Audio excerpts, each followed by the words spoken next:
more than.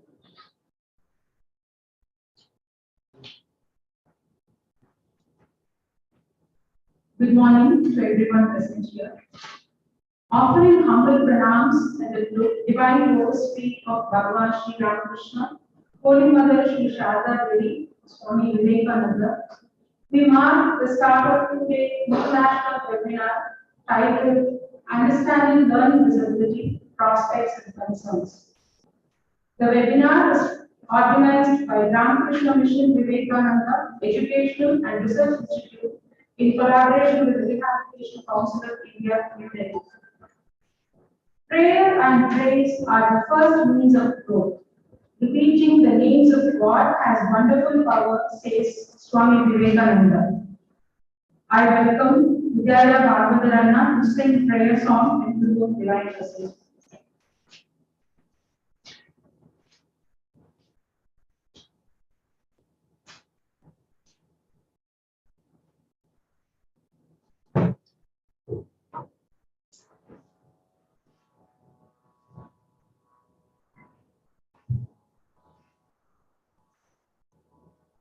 Jaya Shri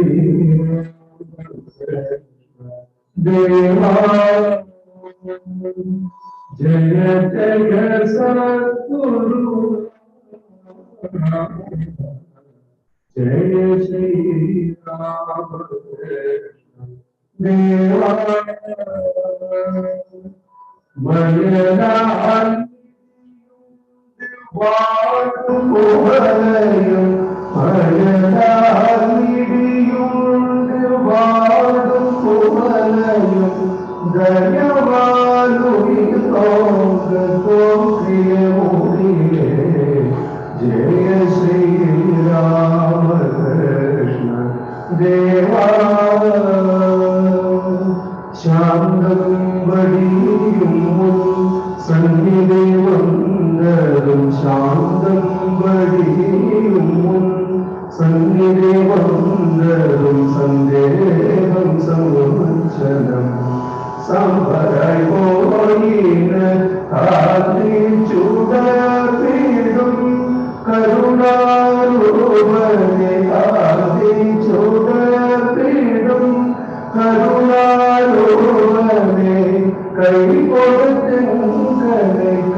I welcome Dr. Sudhari, Head of Department of Intellectual Disabilities, Ramakrishna Mission Vivekananda Educational and Research Institute, Faculty of Disability Management. Recording in progress. To welcome the dignitaries, delegates, and present team of conference.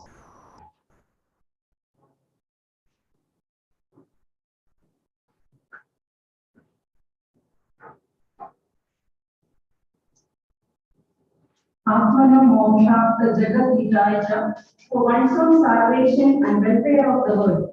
With this motto of Ramakrishna Mission, I offer my humble pranams to Bhagavan Sri Ramakrishna Paramahamsa, Holy Mother Sri Sharada Devi, and the Swami Vivekananda.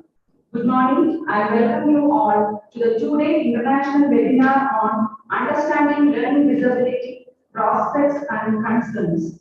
At the outset, it is my honor to welcome Swami Vivekananda Maharaj, Administrative Head, RKMVERI, to this inaugural function. Pranam Maharaj for your gracious presence. And I take it as a privilege to welcome the distinguished thus come inaugural address speaker, Sri Nachiketa Rao, Director, Developmental Chennai, to this inaugural function. We are very much happy to welcome you, sir, and eager to hear from you. And it is my duty and privilege to welcome Dr. Anna, Dean, School of Rehabilitation Sciences and Physical Education, RKMVERI, and also welcome you Anna to this inaugural function. I am delighted to welcome all the resource persons of today's and tomorrow's sessions to this inaugural function. Dr. Jayanti Narayan, Dr. Geet Oberoi, Dr. Farida Raj, Dr. Rupesh BN, Ms. Archana Rumar, and Dr. Anupam Sethi, Ms. Geeta Kovi to this webinar. Welcome you all. Also, I welcome all the delegates who are joining from various parts of India and abroad. And I extend my heartfelt welcome to all the faculty members and other staff members for their cordial presence to this inaugural function. Hereby, I wish to give a brief theme of this webinar. In childhood or in school years, children may have recognizable problems related to reading, hearing and writing and in understanding number work. Sometimes, it is difficult to recognize the signs and symptoms of the learning disabilities in children. But this is a time when this problem is most often diagnosed. Some individuals having learning disabilities never get to know about the problem and the reason behind why they face the problems in academics, learning problems which can occur due to any visual or hearing handicaps, problems due to emotional or environmental issues, and due to intellectual disability. Thus, through the proposed webinar, we are trying to understand and achieve the following objectives: to understand learning disability in its right perspective, multidimensional approach to cope up with learning disabilities, report on various service delivery mechanisms for individuals with learning disabilities, preparing students with learning disabilities for academic and social success, and use of ICT and its possibilities of integration of children with learning disabilities for mainstreaming to improve the effective practices for students with language or learning disabilities and explore the research possibilities to address learning disability.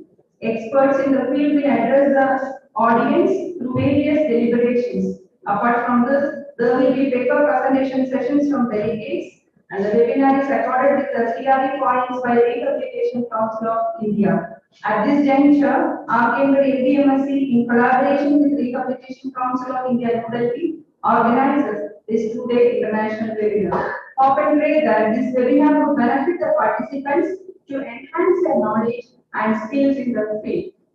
With the quotation of Swami Vivekananda, I welcome you all once again. Each soul is potentially divine. The goal is to manifest this divinity by controlling nature, external and internal. Do this either by work or worship or psychic control or philosophy, by one or more or all of these, and be free. This is a whole of religion, doctrines or dogmas or rituals or books or temples or forms are but secondary details. Thank you all.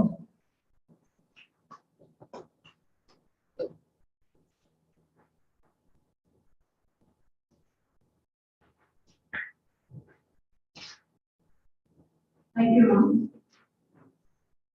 Here is a brief bio about our Chief Guest of the Conference, Sri Nachiketa Ravi. Currently, he holds the position of Director, National Institute for Empowerment of Persons with Multiple Disabilities, Chennai. He has 2 decades of experience in special education. He specialized in the field of speech, hearing, and communication. Earlier, he worked as nodal officer of CRC Coimbatore, Kerala, and CRC Bhubaneswar, Odisha. There are 10 book publications to his credit. Also, he has published 4 books for BA classics such as Untitled Chapter and Shivtandal Sutra in Universal Design. He is a recipient of Social Award given by Directorate of Science and Technology in the year 2011 for the development of low-cost multi-use hearing aid. He introduced free distribution of behind-the-ear hearing aids into Government India Aid Scheme in 2013. Sir's pan-India work experience includes working as a clinician, academician, teacher, and administrator at several states of India like Secunderabad, Odisha, Mumbai, Lucknow, Manipur, to name a few.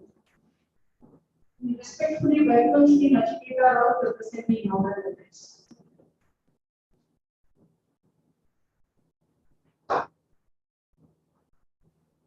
Thank you, madam. Thank you. I hope I am audible. Just give me a feedback, please. Yes, I'm audible, right? And visible as well.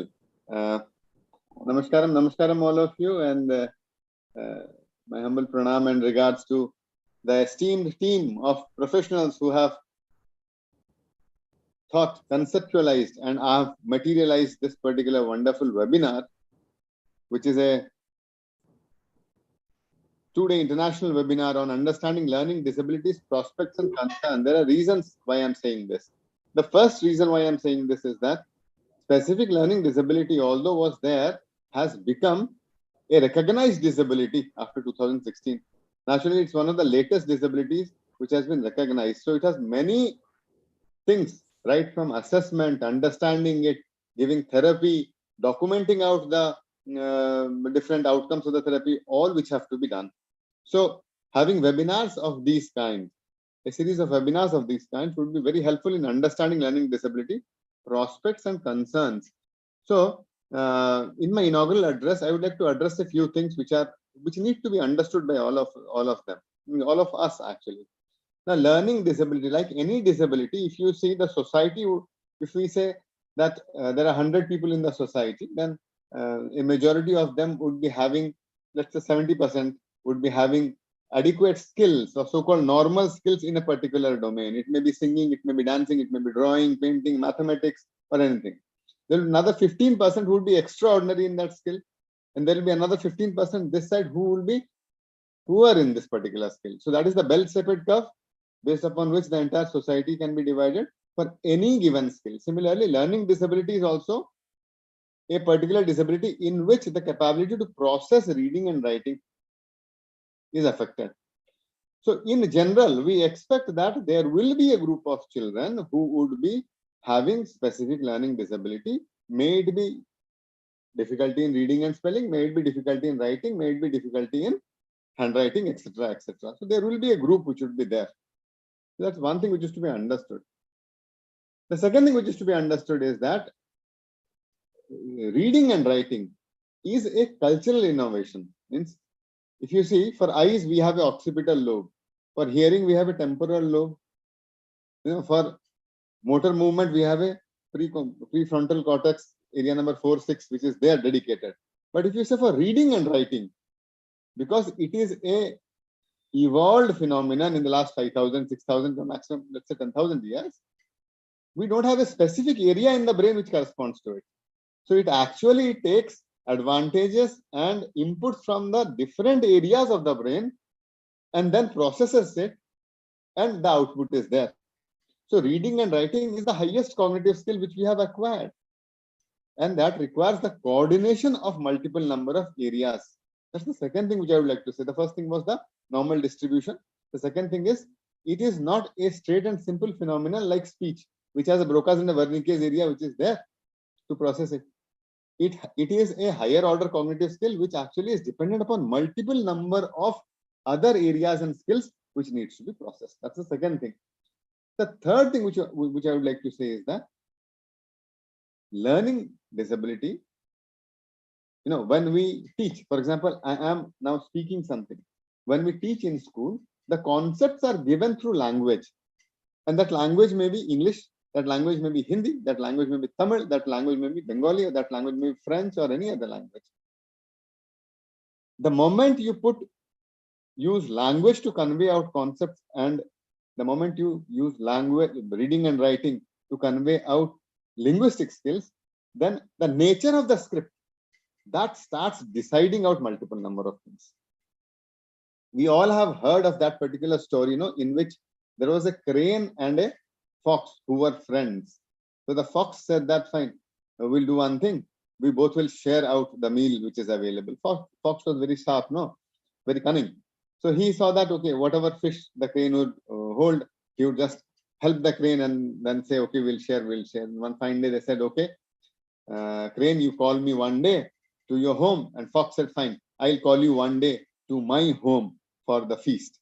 So the fox took the fish, cooked it, And what he did is that he served the fish in a plate. The crane was having so much of difficulty in having the fish because he could not eat the fish in the plate. The next day, when the crane had to call the fox, then the crane called the fox and served the fish in a tumbler type of a thing. So again, the fox had difficulty. What I mean to say in this is that the language in which reading and writing is imparted can be compared to the vessel, the shape of the vessel in which the concepts are being told, or inside which the concepts are being told. So the moment the language changes, challenges will change. That is the third thing. These are the three things which I would like to address. So if you see, if I take the effect of language on the emergence of reading writing disabilities, as I said, in the bell-shaped curve, there will be 15% of them who would be having poor skills of reading and writing. No issues about it. But the moment we have additional challenges, especially with language, then the prevalence of learning disability may emerge much more. I'll give you an example. For example, my name is Nachiketa. If you have to write this Nachiketa in Hindi, then you can very well write it as what? You break it up internally, na, chi, ke, ta, because any of the Indian languages are broken at the level of syllables. And each syllable would be having a representation. Na has a representation clear cut. Chi has a representation cha, chi, clear cut. K has a representation clear cut, and ta has a representation clear cut. The same thing if it is to be written in English, let us say, then the total number of people who are sitting here 5, 10, 11, 12, possibilities are there that 10 different spellings may come.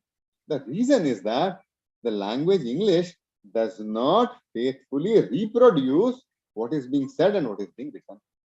So there is a difference in terms of what we say and what we write. For example, the spelling of cat, why it will not be K-A-T?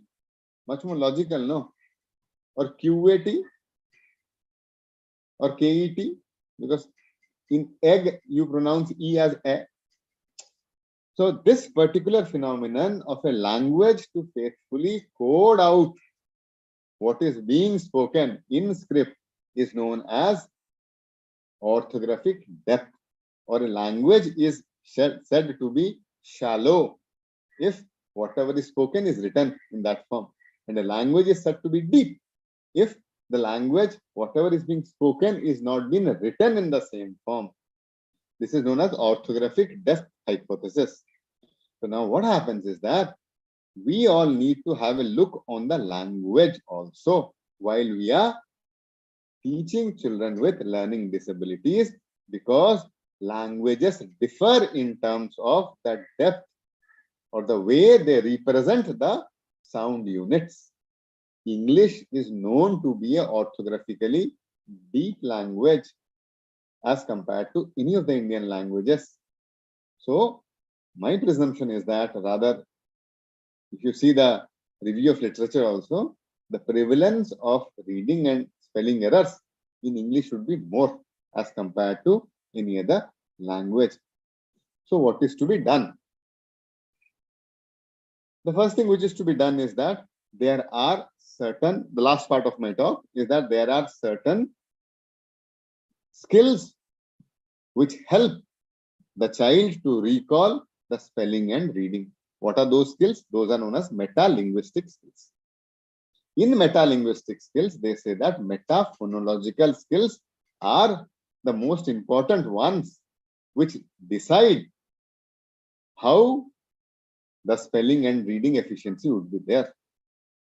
The meta-phonological skills would be including skills like phonics, which show how a sound is produced and how it is related to the corresponding visual representation, phonics, and phonological processing skills. So these two skills are to be targeted, and they are known to be very efficient in teaching English language. So in phonics, what it will be? It will be like, let us say, A symbol is written, B is written, and they say how it sounds. Somebody would be saying it is B. Somebody will say it is B. somebody will say it's B. So these associations of what is written and what is spoken are known as phonics. In phonological awareness, what is there? In phonological awareness, in the absence of script, for example, I say, which are the words which rhyme with cat? Then the person would be saying bat, mat, rat, hat, like that. So these are rhyming skills. Similarly, I may use certain skills like, okay, cat starts with which sound? We'll say ka. So script is not there. So phonological processing skills and phonics skills. The question is, when it comes to Indian languages, because whatever is written so faithfully represents out whatever is spoken, it is important that the phonics skills are taught to them. And there have been studies which say that the traditional way of teaching Indian languages, like we used to say, no, that the vowels are there, then the consonants are there, then the consonants are ka. So we teach ka in different contexts. Ka, ka, ke, ki, ku, kau, ka, kanka. Kha, kha, kha, ke, ki, kau, ka, kanka. So the same teaching method which was there, in which each consonant is taught in combination with the vowels, should be revamped. If you see the recent books, no, in the recent books, they are trying to replicate the English style of teaching. For example, it is cat. In Hindi, if it is written ka, ta, then they will break it ka, aikar plus ta. No. Indian languages are processed along with the diacritic markers. That is ka, a. Ka is one unit. It's processed like that. We need not break ka and a differently. So the teaching methods also differ depending upon the language which is being taught. So what happens? It will become less effortful for the child to acquire reading and spelling of that language, if the child is aware about the different grain sizes. And in English, if you teach the phonics and phonological processing, then what happens? Like, except for na, wa, and one more alphabet, the pronunciation of the alphabets are not consistent. So we take in other bigger units, like I was telling rhyming, no, rat, cat, mat, bat, hat. This AT is pronounced similarly. So the moment you do much more of rhyming for children learning English, then what will happen is that they start, okay, the moment they hear at, they know it will be A and T. The first sound only would be different. So this teaching method will also differ depending upon the language which is used. Finally, is there any use? Is it beneficial? Yes, it is beneficial. They have shown that early identification and intervention would be 7.16 times cheaper than late identification and intervention. So identifying early always helps out much in terms of helping children to cope up early, and economically it is also very much cheaper as well. So these are a few things which needs to be understood about learning disability. And remember, learning disability does not just remain to schools, because a person who is not good at reading and spelling doesn't want to go to school. He or she is taken up as a person who is a failure and maybe bashed out. So the socialization skills, the personality, the stress on the parents and the child, many things will be affecting. So learning disability needs to be addressed early. It has to be addressed language specific, and there have to be proper teaching methods which are devised for the purpose of addressing the needs of children with learning disabilities. So with these words, I would like to sum up the first thing which I said. Any skill would be distributed in the normal bell-shaped curve. There will be some people who would be affected with it. But the moment the challenges increase in that particular thing, the number of people, so it may happen that if it is a hilly area, many of us would be having knee problem, but we take up the lift, we take the ramp and go, we may not be knowing. But if it is a hilly area, then the problem would be emerging more. Similarly, although we have a group of children with learning disability in the society, in the school, the moment there is a challenge in terms of the language and the demands of the language, in terms of demanding correct spelling and other things, the problem emerges. That's the first thing which has to be taken care. The second thing which has to be taken care is that we have to be very choosy about language, because all the languages are not same and they are not processed similar. And the third thing is there is a orthographic depth hypothesis, which shows which language possesses how much demands in terms of processing. And English is an orthographically deep language as compared to our languages. Hence, a child has to remember many things, has to keep many things in the working memory to read and spell correctly. So the working memory demands for a child with learning disability would be higher as in English as compared to Indian languages. Last thing, the remediation methodologies would be specific for specific languages. Hence, they have to be utilized. Similarly, we cannot use the same teaching method and same remedial method for English and Indian languages. With these words, I would like to thank the entire team, especially I would like to thank Swami Garishtanandaji, Administrative Head, Ramakrishna Mission, Vivekananda Educational Research Institute, Coimbatore campus. I would like to thank Dr. N. Mutaiya, Dean, Dr. Sudha, who has been kind enough to give me an opportunity to present my views. And I wish the conference a major success. Thank you, one and all. Namaskar.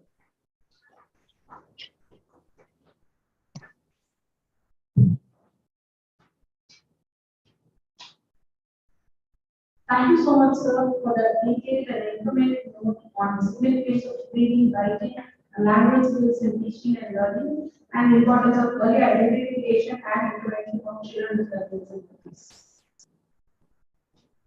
Dr. N. Mutaiya, sir, Dean, School of I also joined the team to thank Dr. Nachiketa and Dr. Mutaiya again, sir. Thank you very much for your consent to be addressing as the keynote speaker for this international webinar. First time we are myself just listening to you. A very short speech, very technical. What are the important things to be done by the teachers are explained by you. So learning disability need to be addressed very early. It should be language specific and appropriate teaching methods, appropriate teaching strategies need to be applied. These three issues that should be addressed very objectively as told to you. We are very thankful to you for your brief presentation and very specific ideas given to all the practicing teachers in the field of learning disability. Thank you very much, sir.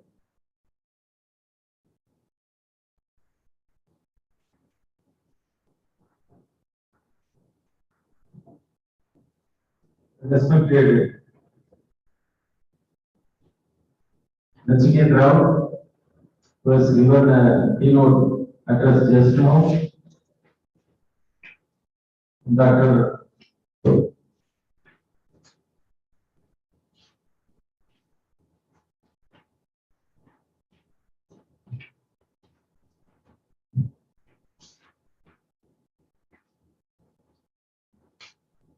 Jayanti Narayan, the visiting professor of Inclusive Education, Faculty of Health and Education and Society, University of Northern UK, and former Deputy Director in Emergence, and very long-term associate of Ramakrishna Mission Vidyalaya. Swami Redesign Maharaj, my secretary and administrator of Ramakrishna Mission and the Education Research Institute, Coimbatore campus. Dr. Sudha is the coordinator of this international webinar, and other colleagues of the Faculty of Disability Management and Special Education, and all other speakers who will address our participants in the various sessions of 2 days, today and tomorrow.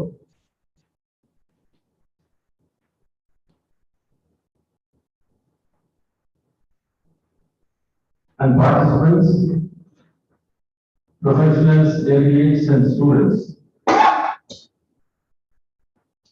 I really great privilege to stand before you. Just to share a few views, few points. that should be addressed by this international webinar going to be held today and tomorrow. As Director Department Dr. Rajin Rao highlighted, there are various challenges that we are facing in dealing with special children or children with special needs in general, learning disability in particular. Since this seminar is focused on dealing with learning disabled, three important issues need to be addressed as far as I am concerned. Number one, due to several regional languages, so many cultural diversities practiced in India, even though we have difficulty in defining the term learning disabled. Many experts, though many experts are in consonance with a few important definitions, but still at the stage of classifying these children, even professionals who are specialists in the field and teachers who are dealing with learning disabled are facing challenges in defining learning disabilities.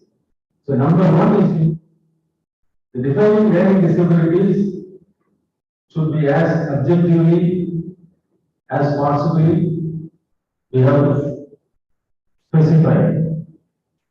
Then number two, delineating the boundaries of how specific a learning disability must be, whether it is language based or arithmetic based or related to any other domain.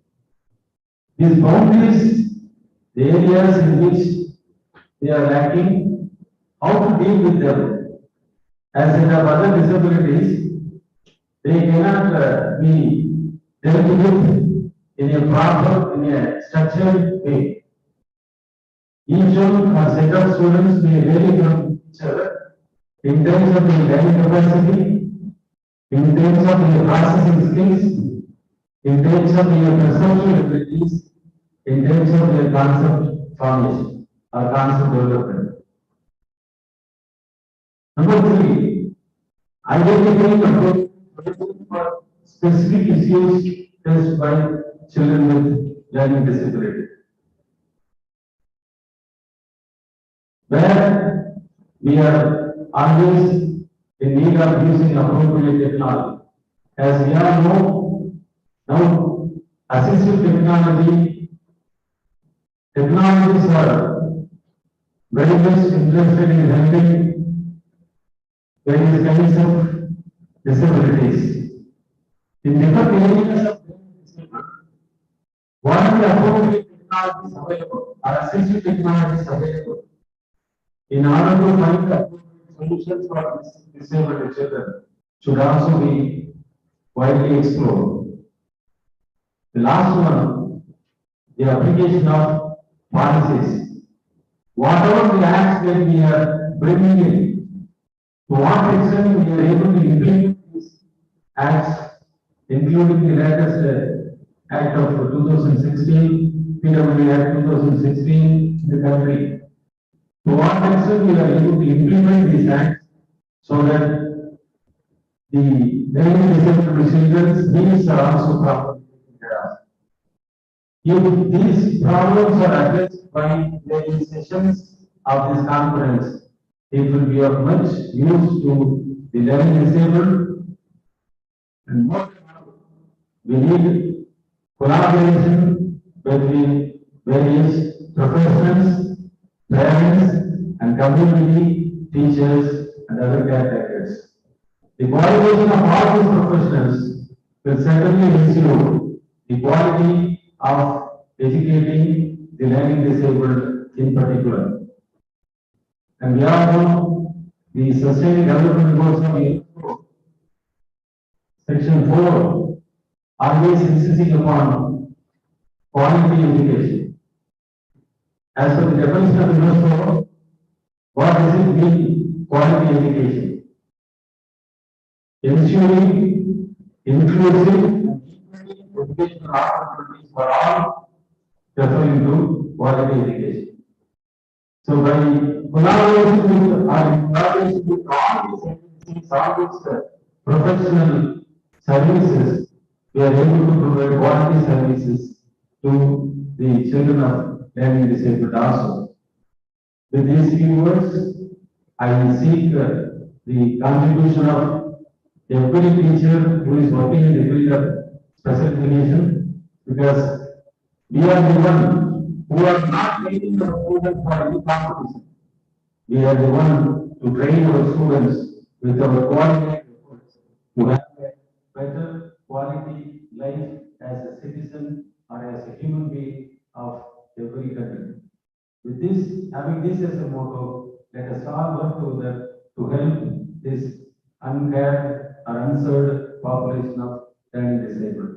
With these few words, I extend my heartfelt thanks to the coordinator, Dr. Sudha Madam, for giving me the opportunity, to all my colleagues who have been working hard to make this international webinar to be a successful one. I also extend my heartfelt gratitude to the Secretary of Ramakrishna Mission Vidyalaya, Swami Correspondence Maharaj, for giving us an opportunity to organize such an international webinar. And also, I thank all the resource persons and participants once again for sparing their time for these 2 days to share their views and gain experiences in the field of learning disability. Thank you very much.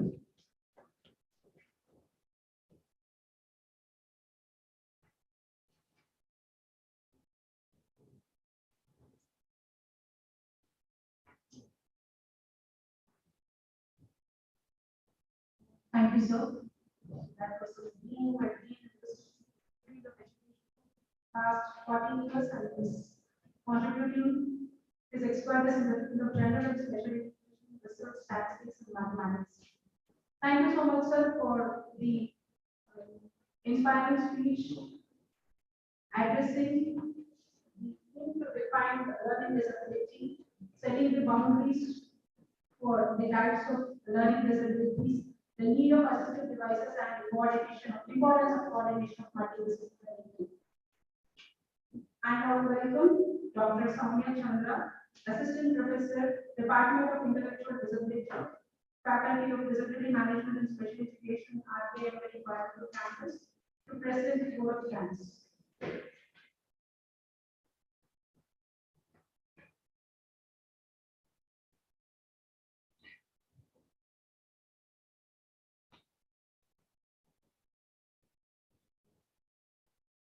Swami Vivekananda says, education does not fill the mind with a lot of facts. Perfecting the instrument and getting complete mastery of my mind is the ideal of education. A very good morning to one and all present here.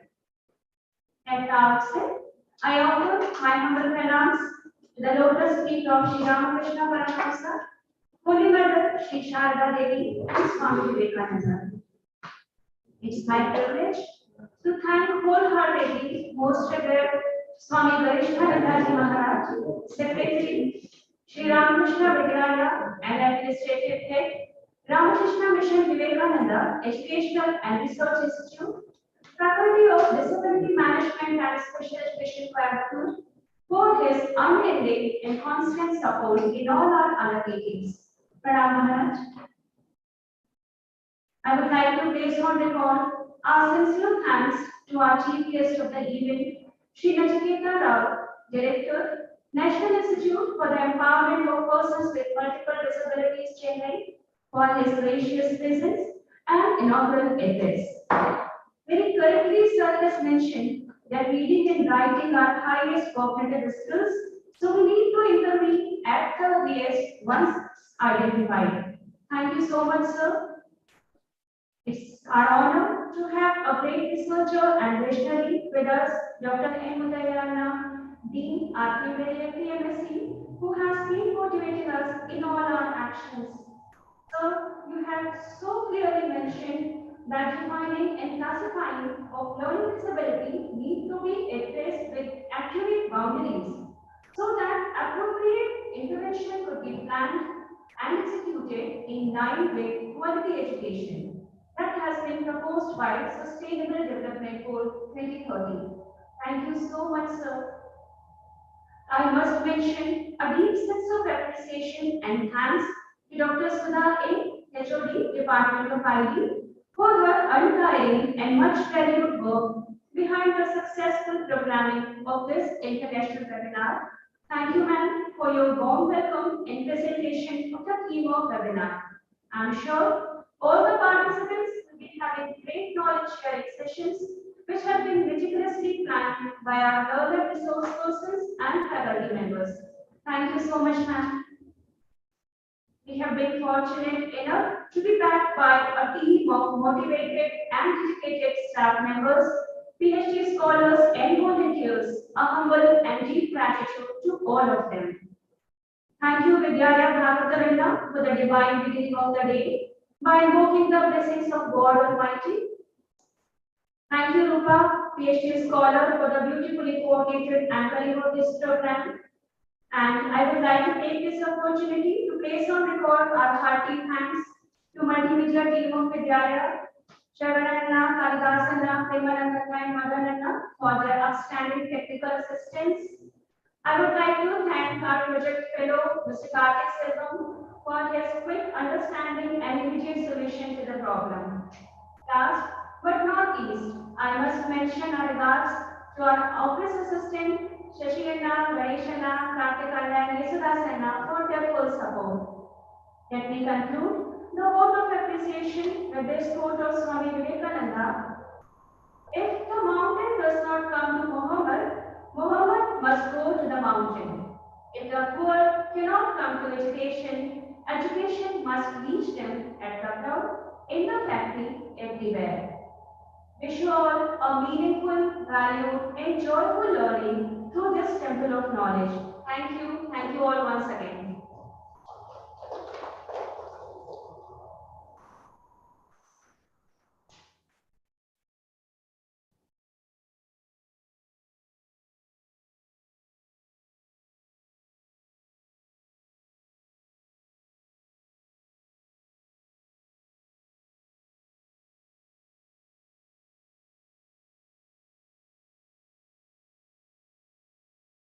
Ma'am.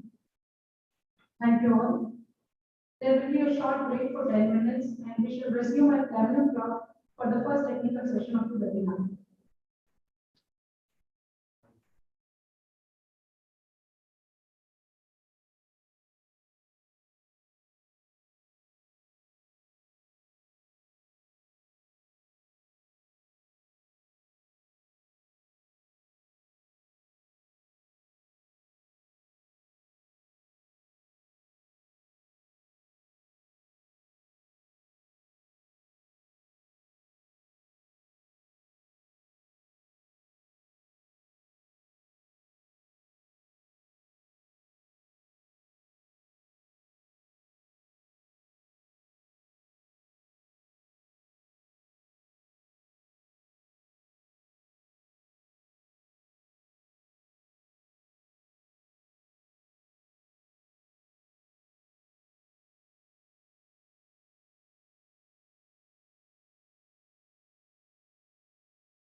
Recording stopped.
A warm morning to one and all present here through the virtual platform.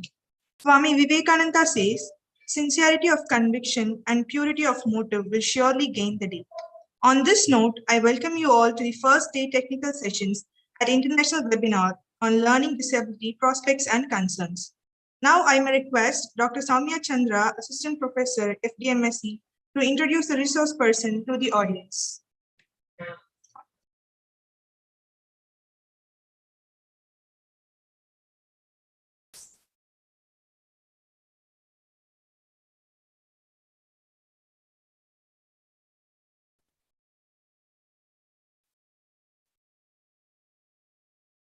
A very good morning to all and hearty welcome. I feel extremely privileged and honored to invite Dr. Jayanti Narayan Madam as the first resource person in this two-day Recording in international progress. webinar on learning disability, prospects, and concerns. Let me present a brief profile of the learned, most respected and admired by the whole fraternity of special education, Dr. Jayanti Narayan Madam. Madam is a passionate special educator and currently a visiting professor of inclusive education, Faculty of Health, Education and Society, University of Northampton, UK. She has retired as a Deputy Director from the National Institute for the Empowerment of Persons with Intellectual Disabilities, Government of India.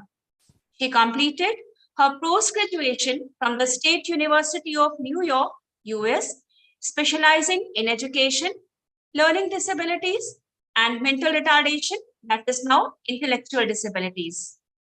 She holds another MA and PhD in education. She received Fulbright Senior Research Fellowship for postdoctoral research program at Boston College, Massachusetts, US. She was awarded honorary doctorate also by the University of Northampton, UK. Ma'am has been a consultant in special and inclusive education in countries including Indonesia, Maldives, China, Bhutan, and Cambodia, hired by UNICEF, UNDP, WHO, and many other international agencies. She has written numerous manuals and has research publications in national and international journals of repute and chapters in books. For more than 3 decades, Madam has been an embodiment of the country's efforts to reach out to the special children, those with learning disabilities and intellectual disabilities. May I now humbly request Dr. Jayanti Narayan Madam to deliver her talk on specific learning disability and overview. Welcome, ma'am. Thank you. Thank you so much for that wonderful introduction. I tried to live up to whatever you have said. Thank you so much. And thank you, the Institute, Ramakrishna Mission Vidyalaya Research Institute, for inviting me to be part of this very important topic that is everywhere. Everybody's concerned, general and special education, everybody's concerned on how to educate these children with specific learning disabilities. The prayer song in the morning took me to my 50 years back when I was a student in Avinashilingham's high school. This used to be one of our regular prayer songs in the morning, and I grew up there to be adult. My college was also there, and I felt so good, sung so melodiously, sir, that it took me back to my college and all the values that the school has inculcated in us in our childhood that has made us what we are today. I'm a very proud IAS student, may I say, brought up by the Avinashilingam institutions. I'm happy to have been listening to that. And thank you, madam. Thank you, madam. Sorry for interruption, and on my behalf, inviting you for the seminar, and we are happy to see you after a long time. And I am very happy to share with all the participants that many decades of long associate madam to our Ramakrishna Mission Vidyalaya Coimbatore campus, and we got associated with her mother and her parent institution of disabled children also. And I'm extremely glad to see you, and on my personal behalf, that's why I'm without permission I am interrupting you, It's madam. my privilege, sir, to be invited by you. It's my privilege. Namaskar, sir. Vanakkam, sir. It's my privilege. I'm glad you invited me to be part of this. And anytime, anything in Vidyalaya, and I feel like I'm not a guest invited, but I'm a host with all of you, your team of dedicated and committed faculty members who I know each one of them doing so well with your leadership. And Swamiji's absolute blessing and support, Swami Garishtanandaji, pranam sir, for his support and the values. That's what I was trying to highlight, that we inculcate off the curriculum. It is not in the curriculum that RCA gives or any other board of education gives, but the value system that the Avinashlingam institutions inculcate in all of us goes through our life all the way through. We do feel ourselves different from any other college because we have grown with Ramakrishna Paramahamsas, Vivekanandas, Sharadamas, Mahatma Gandhis. Every day compulsorily we get these in school days, and then it becomes imbibed in us, institutionalized in us, and that is what has brought us all together. And I felt so good, sir, this morning to be listening to the most frequently sung songs of the many that we used to have for the morning prayer and evening prayer when I was in the hostel there. Really nostalgic. Thank you so much. Yeah, thank you, sir. And also, my dear participants, Vanakkam, Namaskar, good morning to all of you. Nachiketa ji started off with a very, very beautiful introduction to specific learning disabilities, touching upon those areas less talked about. So especially connecting it to Indian languages, it was very nice. And Muthiana's emphasis on identifying these children and regular or special schools, all of us will have to work together to see that these children get the best, was his major message that was going through. The identification he focused on. And it has started off very well, and my day also has started off very well with a very beautiful and solemn conference that has begun with a lot of efforts from Sudha and her, Dr. Sudha and her colleagues. I wish that both the days it goes well. I'll try to do my little role as much as possible. They've told me to give an overview. Most of you know what I'm going to say. I may not be saying anything new. The screen is visible, right? Sudha, the screen is visible? Yes, ma'am. Okay, just confirming.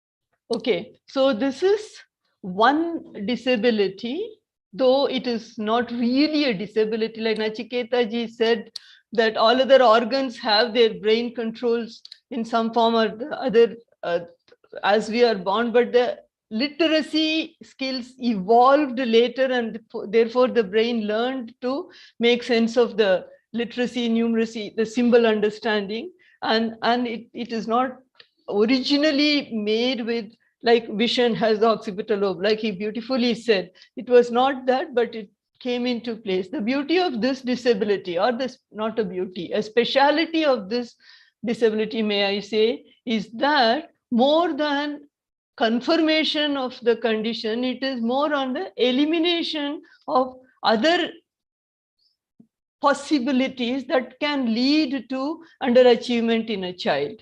See, mostly these children are identified as academic underachievers, right? So the first job of a teacher, regular school or special school, this is a concern of all. It is not that this child belongs to regular school, we have nothing to do, or he belongs to special school, the regular teachers have nothing to do. No, no, no, it's a concern of all of us. So when we see the underachievement, the first thing we want to make sure is the child doesn't have any other factor that interferes with his achievement, such as vision and hearing related issues. You know, the child is having good vision, good hearing, and good motor abilities, and he doesn't have below average IQ. He is not having intellectual disability. So first is eliminating other disabilities that could be responsible for academic underachievement. Second, the child's own socio-cultural issues. Maybe a rural child from a rural area moving to an urban area, suddenly overwhelmed with the kind of urban schools and trying to adjust in the urban school, the language, the teaching, the peer relations, so many things can interfere, socio and cultural issues. Or father getting transferred and the child moves from one city school to another city school and getting adjusted. So these are, child may have underachievement, but transiently, that is for a short period of time until he gets adjusted to the school. So let us eliminate that is also not there. And many a time it can be our problem, not being good teachers. Not all teachers are excellent teachers. Not all teachers are poor teachers also. The bell curve that Nachiketa ji told fits here also. But we have to make sure that we are not poor teachers. Our own teaching can be responsible for poor response from the child. Yeah. And then the child himself or herself having social or behavioral disorders that interferes with learning. So that is also ruled out. Let us say this child has no sensory motor intellectual disability, no socio-cultural issues, the teaching is excellent, and no emotional behavioral disorders. These are all okay, like any other child. But by definition, the child with specific learning disability will essentially have poor scholastic performance in one or more subjects, and consistently he will have that poor performance. It's a key word here, consistency, because socio-cultural issues or poor teaching are transient issues. The teacher changes and the child picks up if the teacher had been a poor teacher. Or the socio-cultural issue, the child adjusts to the new school and everything is fine, right? So despite all of these being okay and the child is performing poorly, and consistently poorly. Consistency has to be a key word here. Otherwise, we'll end up over including children in the bracket of specific learning disability. Therefore, a consistent poor performance with no other cause as a cause, suspected cause for underachievement, can be specific learning disability. The possibilities are high that this child can be having specific learning disability. So the specific learning disability is rightly called by the experts and the professionals as an invisible disability, because you don't see any disability in this child, you see. So it's known as an invisible disability, and the issue is standing out or manifested only when academic learning begins. So many a time in the very young age, one may not have the clue, slightest of clue that this child can have difficulty with the reading, writing, or mathematics. So it is visible when academic learning begins. Maybe our many of our ancestors who had been illiterate in those days might have been SLD, but it never manifested because they have not been doing reading, writing, and yet they had their own ways. They're intelligent. I told you in the beginning that there is no intellectual disability in them. So they're all intelligent people, and they had their own way of managing themselves, and there was nothing that will make them stand out as having difficulty with understanding symbols, that is with the reading, writing, arithmetic. Could have been, but it was not an issue at all because they could manage their lives. I had the milkmaid who used to supply milk. So every month calculation, the way she would do, illiterate, no paper, no pencil, but the way she would calculate each liter, how many liters you have got, then each liter, if this much, so 10 liters, how much? So 20 liters, how much? 30 liters, how much? And then another 5, that means half of that, and then put it together. All of them put together, she'll give the cost. By the time we will do a paper pencil work or look at our calendar to add up all the number of liters, she would have already told you. what was the cost that we need to pay her for the milk. When I was young in Coimbatore, when I was a schoolgirl, and I used to be at awe at her arithmetic ability, because I was still in school and I am not a very good in arithmetic. So I used to wonder, she is a thumb impression signature person. She is not very totally uneducated person, but when it comes to money management, look at her, the way she calculates. You see? Because I repeat, the intelligent people, the issues are only with the symbol related ones, yeah, the reading, writing, arithmetic. And roughly 10% of the population, India is yet to put them in our NSSO or the census, because in 2016 only they have been recognized as a disability, and they have not yet been checked for incidence and prevalence in the country. So let us now take a humble number put up by the British Dyslexia Association, and if you try to generalize it, 10% still. Nachiketa, she spoke about a 15% logically, right?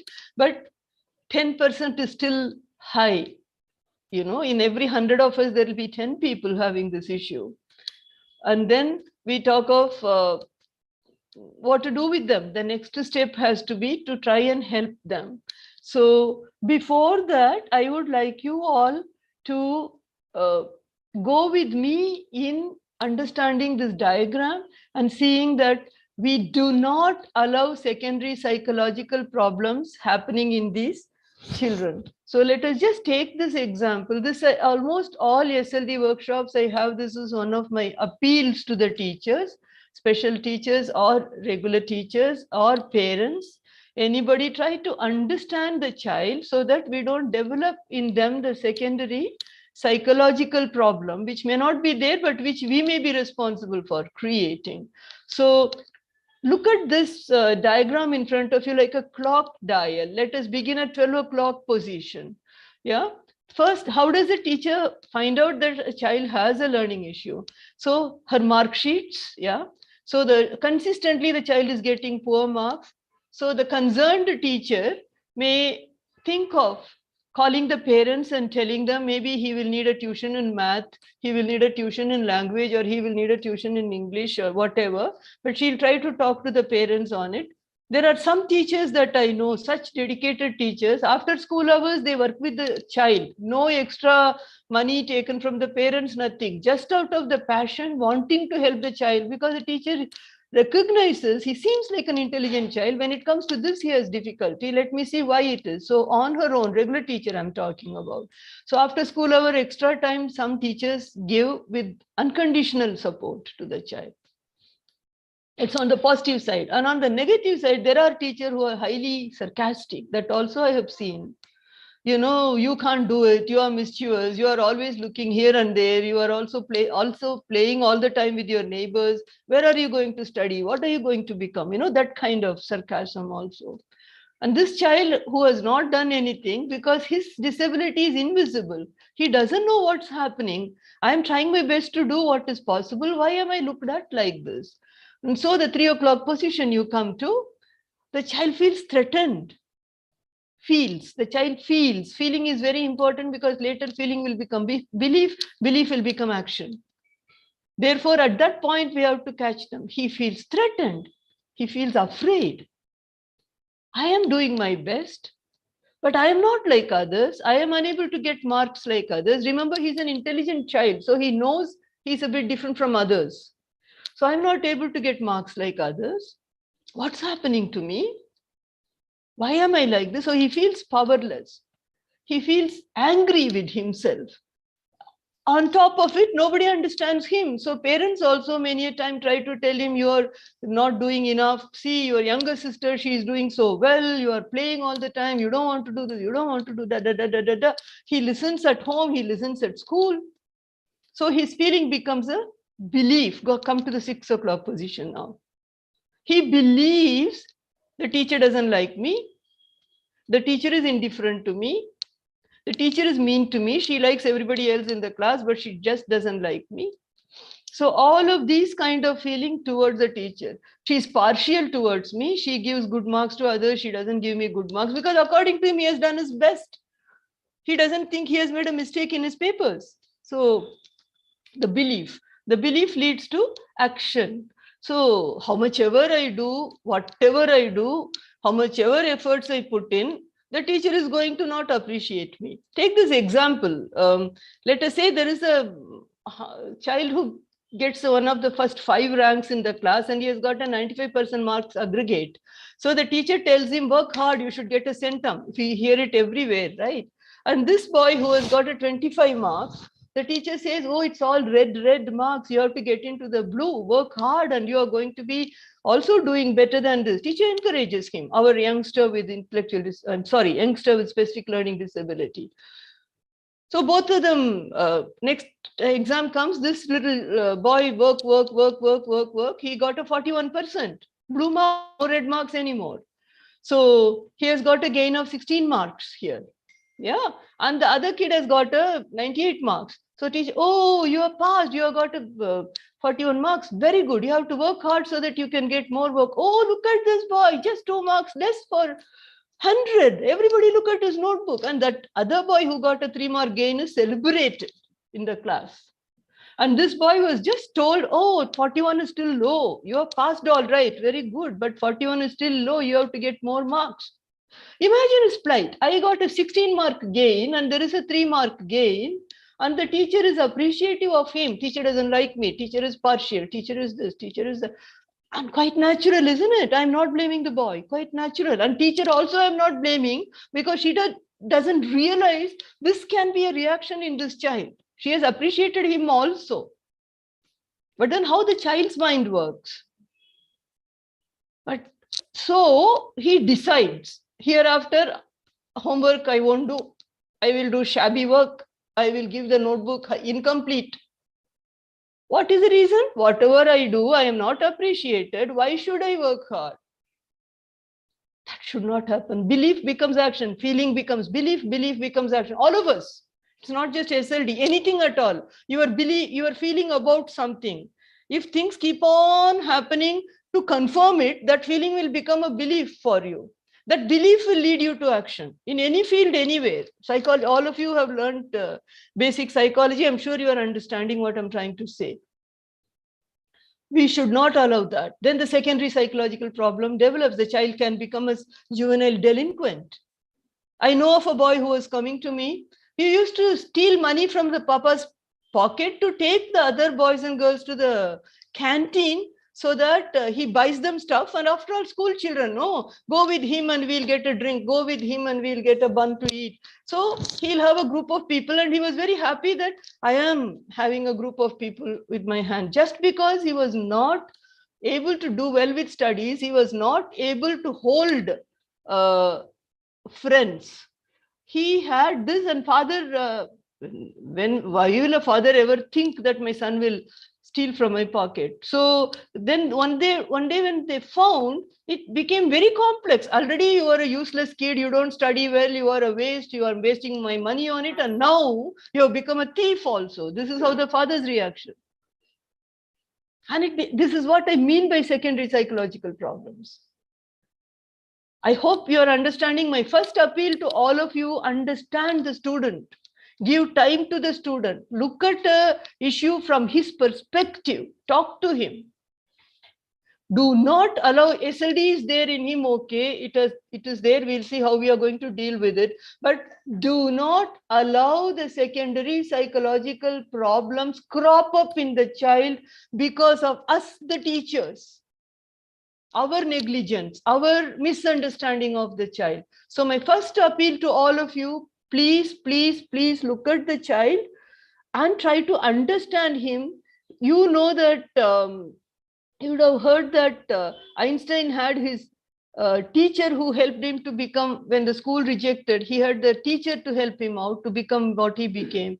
It was Edison's mother who helped him to become what he became. That one-to-one. Very essential. Helen Keller became what she became because of the teacher Anne Sullivan. You, the teacher, mean a lot to the child. And children don't believe somebody else saying something if teacher has said something. My teacher is always right. That is the place they have given to us. That is a position they have given to us. That is a trust they have in us. So all of you teachers, be proud. We are all teachers. And we are polishing stars. There is a Chinese little poem on that, star polisher. Go on the net, you will find star polisher. It's a teacher talking. I get stars of different shapes and sizes and weight and whatever, but my job is to polish each one of them to give them the best shine and put them on the sky. Beautiful Chinese little poem called Star Polisher. That is what we are. Yeah. So let us be proud of our profession and let us take each student of ours as somebody who looks up at us and let us do the best for them. So the secondary psychological problem we would prevent from happening.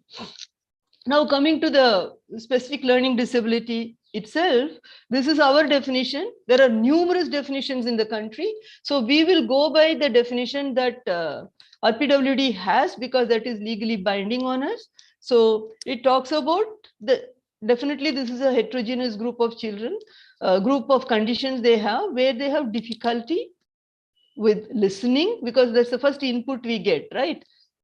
Through the ears, and then we listen. Hearing can happen, it need not be listening. See the difference. Things may go into our ears, but only when we attend on it, you listen. There is a difference between hearing and listening. So listen leads to comprehension. Then when you understand, you speak. Then comes all those symbols to read, write, spell, all that. And then the mathematical calculations. And then our definition also calls this group as children, the terminology dyslexia, difficulty in reading, dysgraphia, difficulty in writing, dyscalculia, difficulty in mathematics, dyspraxia to do with the movements, and this developmental aphasia to do with your language and communication. Dyslexia is the largest in number. That's what the international statistics says. Whatever is the definition, friends, wherever you see the definition from, whatever is the definition, you will find these, what I have highlighted in blue, these reflecting in it. Difficulty in learning academic tasks. Yeah, we have discussed about it. Discrepancy in potential and achievement, which current definitions are dropping, like ICD and DSM-5 and all are really not giving it there, but it becomes essential for a teacher to place a child at a given level and then work with the child. What does it mean? So potential is, what can I say? Let us take a child sitting in class 4.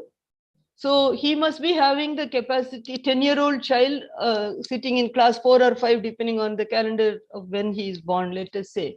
He must be able to learn like a class 4 child, right? And his IQ, when tested, he is found to be having an IQ of average or above average IQ even. That is the potential of the child. But his achievement seems to be fail marks in one or more subjects. And when you test him, he may show that he's sitting in class 5 or class 4, but his arithmetic ability is somewhere in class 3. Reading is, he performs like a class 1 child. Language is somewhere in class 1 or class 2. So that peak and valley profile that you find in the child, not uniformly everything poor. If uniformly everything is poor, he may be a child with less intellectual capacity, like borderline intelligence or maybe mild intellectual disability also. This child will show spikes. You see the peak and valley responses. So there is a discrepancy between the potential that, yes, I can achieve, that is a potential, but low, I have achieved so low, that is the achievement. So there is a discrepancy between the two. And there is a mild neurological involvement in them and deficit in the psychological processes, that is breakdown in the sense, perception, memory, attention, all of those areas. And of course, exclusion of the other conditions in him. That is vision, hearing, locomotor, intellectual or psychosocial issues. So dyslexia is reading, highest, largest number of children tend to have this. Dysgraphia in writing, dyscalculia in mathematics, dyspraxia with movements, and developmental aphasia to do with the language skills in the child. Let us quickly see why they break down, why they have a breakdown, why they are unable to learn like other children. So how do we receive information, friends? We receive information through our sense organs, vision, hearing, taste, smell, touch, kinesthetic movements. So these are the ones that connect us to the world outside us, right? Around us. So they receive the information, and as soon as we receive the information, we filter out unwanted information and focus on only one, that is your attention. Right now, I wish to say, I don't know how many of you are really attending. I can't see, this is not a face-to-face classroom, but those of you who are listening to me, I can say that you are attending to what is happening. So those of you who are not listening here, you don't know what is happening, though your ears are okay, your eyes are okay, but you are doing something else such that you are not receiving what I am trying to tell you. So that is attention, the first step. Many of our children with specific learning disabilities tend to have a deficit in their, not all of them, some of them. ADHD, many a time you hear this attention deficit hyperactivity disorder. This goes with many children with SLD, not all, but many children with ADHD tend to have SLD because there is a drop in their attention. So that breaks, so there is no movement forward. So he doesn't receive anything. Let us say there is no attention issues. Let us come to perception. So in the perception level, what is happening in you? The process is, let us say you are seeing with your eyes and listening with your ears right now what I'm trying to tell you. As I am talking, in your mind, those of you who are attending, yeah, in your mind, oh, this I already knew. I have read it in that book. Yes, yes, yes, this is correct. And another one of you think, oh, yeah, is it like this? I didn't know that. Let me take notes about it. So what is happening in you? Your memory has certain stored material. To that, the new material that I am giving in through your eyes and ears, go and blend and make sense out of it. That's called understanding. Make meaning out of it. And then it also tells you, this is not important. I can leave it. So it doesn't go to the memory. No, this is important. I want to store. So you send it to the memory as well as take notes about it, not trusting your memory fully. This is the behavior all of us have. What is important? We want to focus on it, understand better, store it in our memory, plus try to take notes about it so that we don't forget it. So these three processes happen in perception, attention, perception, memory, as the process of receiving information and making sense out of it. All of us keep going through this all the time when we are wanting to learn a certain thing. And here in our youngsters with specific learning disability, one of them or more than one of them can have a breakdown, because of which the information doesn't move forward. So when he gives an answer, written answer, motor function, if it is written answer, speech, verbal answer, or gestures, actions, what they reproduce or what they give us a response may not be matching to the input that you have given. So the input, process, and output are a link, a loop. That will be incorrect. So his exam paper will have wrong answers naturally.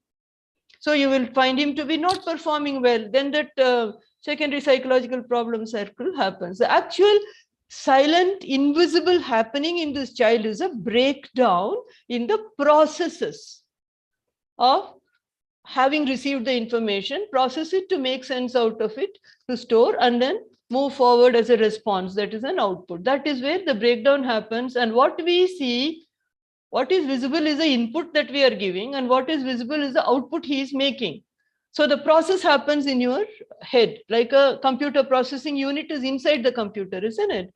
The keyboard is visible, the input channel, or the mic, and the screen is visible as an output channel. Just like computer, our child's written material and oral answers are visible, but the processing unit is here. That is why it is an invisible disability. This is very, very briefly how you understand the process. As a teacher, I have just put it from a teacher's perspective. I have not gone into medical, psychological. I'm not an expert in those areas also. As a teacher, what we should know. That is what I have tried to put together.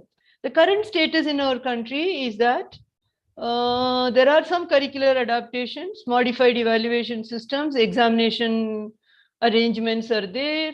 Usually parents initiate, and then the teacher and the school recommends, and then the group sits and certifies, and then the child gets the entitlements. This has been happening even before 2016, when the RPWD Act came into existence. Many state boards as well as CBSE and ICSE were doing this, and there it was quietly happening. Case-specific decisions were made, and the boards were allowing that. Now it has become a little more strengthened because of the Act of 2016. When it comes to assessment, the major issue that is challenging all of us in the field is the assessment related issues. There are things happening every day, newer things are coming up, but we don't have a one set clear way of easily get the child assessed and then get him the benefits. Is not happening. Every day or the other day, once a week at least, I get somebody calling to say this child needs this, but the board is not accepting, school is saying this, the committee is saying this, what do we do now, which tool to use? So this constantly, and I don't have an answer also, because I'm also with others trying to find answers, right? So the issues are, who should be assessed? So these will be the underachievers in the class that we will want to get assessed, so to see that whether there is any other issue for the child that we need to refer for vision check or hearing check or IQ check or a classroom environment, how it is and all that, or none of these are a problem with him, then it is a SLD check. So who should be assessed? Who should assess them? What should be assessed in the child? Why assess at all? What if we don't assess? No, why assess? Because that is what leads him towards getting the right educational program, which education is his fundamental right, and he should get equitable education, what is appropriate for him. So there is no question of why assessment has to be done to help him. What tools to use, how frequently he should be tested, and who should certify, and so what? After certification, what does he get? So these are the questions that are being addressed today. So first level, let us say, is screening. All of you know screening and assessment are two different things. So screening is when you suspect a child to refer for assessment. So the first level thing, what you do is a screening, and then the assessment. When Dr. Geet Oberoi is going to give you a session, she'll talk about the screening tool that is Android phone friendly and free of cost available, and other made by her and her team. So screening is essential so that whether the child is having a specific learning disability or something else can be identified for proper referrals. And then the teachers are the best position because they are the ones spending the time with the child on reading, writing, arithmetic all the time, right? So what are all the existing tools we need to know? You will have more talked about by Dr. Oberoi. So I'm skipping this for want of time also. You will get it. Dr. Geet will talk about it. And then certification. There are two types of assessments, friends. Certification is to get the child certified as having specific learning disability, and the other assessment is for the teacher to assess the child. So this is the Gazette notification on certification from Government of India. So this is binding all of us when it comes to certification. So this says that the child will be assessed, 22.5 subsection it is. The child will be assessed by a team that has a medical superintendent or chief medical officer. Every PHC has this, right? Every district headquarters hospital, every district headquarters hospital has this. So there will be one person, he would negate other disability, so he is there. If possible, pediatrician or a pediatric neurologist. If not possible, fine, but if possible, yes. A clinical or rehab psychologist to say that the IQ is okay with the child. And a special educator. For the first time in the assessment team in our country, a special educator has been included so that the educational assessment of the child can be carried out. So, or an occupational therapist who works on the perceptual issues in the child. So any of the perception related issues, if the child is having, he'll take care of that. And this is the Gazette notification. I've given you the reference at the bottom. And we'll see the next one. Yeah. And the assessment for SLD alone is done 3 times. One at the age of 8, not before 8, because you are giving 2 years of time in the primary classes for the child to try and cope. I told you we need to see the consistency in the child's failure or a pattern of performance. So we need 2 years minimum to see consistency. Leaving the preschool, 2 years, first and second year, and confirming, yes, he's really having a problem. So 8 years should be the first testing. Before that, you may screen the child and start giving him support, calling him as a child at risk for learning disability. Child at risk for learning disability, not as a child with learning disability. The diagnosis can happen around 8 years and once again around 14 years, so that he gets the allowances that he should get for the board examinations when it comes to 10th class. So 2 years before that or 1 year before that. And the final certification will happen when he is 18 years old.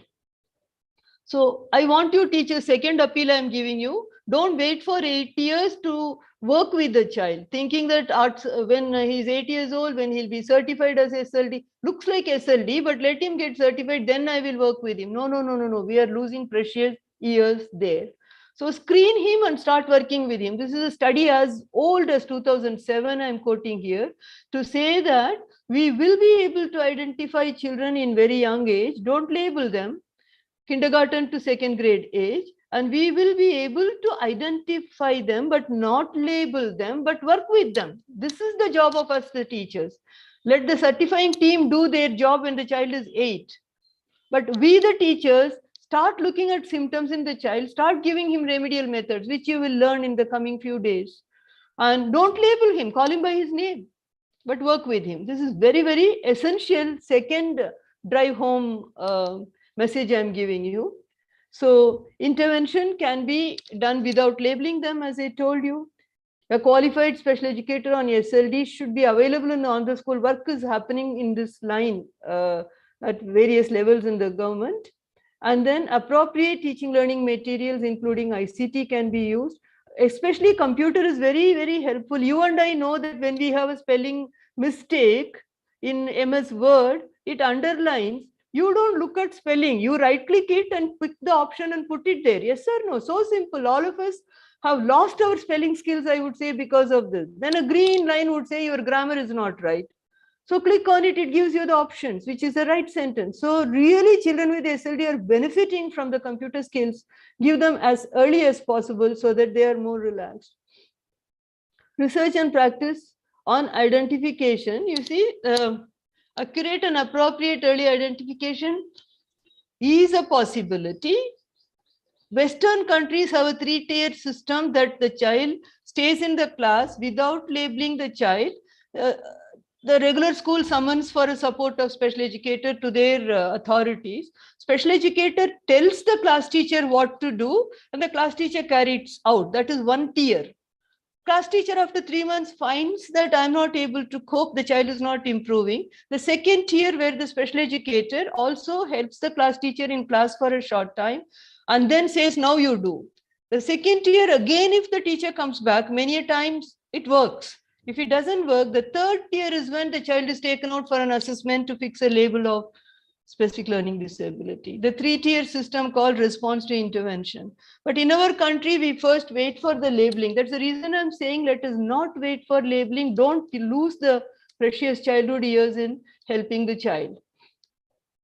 So when it comes to curriculum and instruction, flexible curriculum, freedom to the teacher to use varied methods, and universal design for learning, which is very popular now. Use multiple modes of input, not just the chalk and talk method alone, multiple modes of the child expressing and different levels of engaging the child so that he is at a level in which he finds it challenging to work. So this is what very briefly UDL works on. So I have given the website to get more information for you. I'm rushing because of the time factor. So What will you do as a teacher? Now, assessment by the teacher. Up to now, we saw what is assessment for certification, which a team does. You, the teacher, who are all involved in the assessment, you and the student. And what you will assess? You will assess the child on the curriculum-based assessment. Sometime back, I gave you an example, a child sitting in class 4, and you find him not performing at class 4 level. You start testing him and test him at a level where he finds success, like maybe class 1 level, he passes, very happy. Class 2 level, class 3 level. And when he starts to fail consistently, without discouraging him, stop testing. Encourage him when he has done well. Already he is a child who has a very low self-esteem. So curriculum-based assessment, CBA or grade level assessment, do that and pitch the child. Language, he is in class 2 level. Mathematics, he is in class 1 level. Reading, he is in class 4 level. Some such picture you will get and start working with him in that level. So the methods and material that you use is curriculum based or grade level assessment. And your assessment after every time you teach, there will be evaluation that is not only end of the year evaluation, but formative evaluation. You are all familiar with formative and summative evaluation. So we are going fast on that. Another important thing that you will do with a child with SLD while assessing is watching his performance. Error analysis. Why is he doing the way he is doing it? So as the example you see here, and Nachiketa ji also told about the orthographic depth of English and therefore how the errors can happen. KLAS class, it reads class. CLAS is class, both sound the same. What is wrong if I write KLAS? This is the intelligent child, remember. So watch him, he may be an auditory learner. I had a young boy, I was working with him. So we first play a little bit and then we start working. We had some game. So he asked for my name. So I said Jayanti. On his notebook, he put a capital J, capital N, capital T. I said, what are you doing? He turned his notebook to me and said, read it loudly. I read it, Jayanti. Well, what more do I want but a pronunciation for my name? They are intelligent. They'll find shortcuts. Therefore, watch the process. 208, when you say if he's an auditory learner, he'll write 208. So you know he's an auditory learner. And then the logic. If CUFF is cuff, ENUFF is enough. It's his logic. So we need to be really watching for how the child processes the information. When he does arithmetic, does he do finger counting? Does he keep that one finger with 3 counts going on? Or does he just say loudly before he adds? Does he spell the word ATABLE to say table? All these are very important. And how did he arrive at a product in an arithmetic sum? The product will have a reason. See, we write from left to right. In arithmetic, you do from units to 10, you go from right to left. So the child may be adding 31 and 24 without a carryover there. The product will be correct. He may be adding from the left, but the product will be correct. When you start with the carryover, the same error he will do, but you will just cross without even looking at how he arrived at it. The moment you understand this is how he has arrived at the product, you will just tell him units. We begin from units. Put a dot on the top of the unit line and say begin from here, right? So process watching, error analysis, very important. One more point related to error analysis is, I'm talking about error correction has to happen by the child. I underline this. The child should do the error correction. You just guide him to do it. You don't cross mark and say, this is wrong, you do it again. He will not understand why. Let him understand why. Let him do the error correction. Give him the textbook. Tell him this is what you have written. This is what in the textbook. Tell me where all you have got it right, where all it is wrong, and why we have to do it differently. Very important message, the third message for you. Now, coming back to the various provisions available, this is the CBSE one as early as 2008, but the same provisions are available even in the recent one, 2019, and I understand there is a newer one. I haven't managed to get hold of that as yet. The same provisions. It says one language is important, and it has given, see the blue circle, so many 10 subjects are given there. They can pick any 4. it has home science, it has painting, it has music. So one language is important and they can take any four of this. Even children with intellectual disability pass 10th examination because of these provisions. So take advantage of that. This is another one that I want you to keep in mind and keep on looking at what's happening. Redesign teacher education so that all of us teachers are working together to help the children. Effective teaching practice and adapted learning environment and teaching approaches will ensure that all children are included and engaged and supported. Another, as the child grows into the secondary classes, you will find that their organizational skills are poor because it's an executive function where your metacognition, that is your understanding of your own cognition. How do I think? How do I memorize things? How do I attend? If I'm not able to attend, what do I do? Maybe I sit straight, I drink a cup of tea, something helps me attend better. So knowing your own cognitive skills is metacognition. These children don't have it naturally. We need to teach them knowledge about your own knowledge. We need to teach them how to control your own cognitive processes. So you will find them losing things, disorganized, not finishing exam on time because time management skills are not there.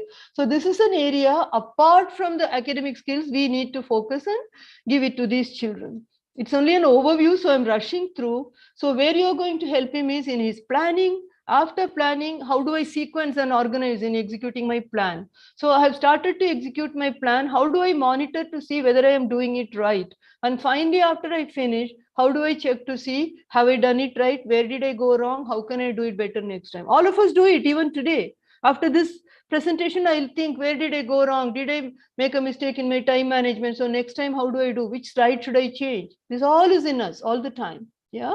So we have to help these children do that. And children program with adults is another area left less attended to.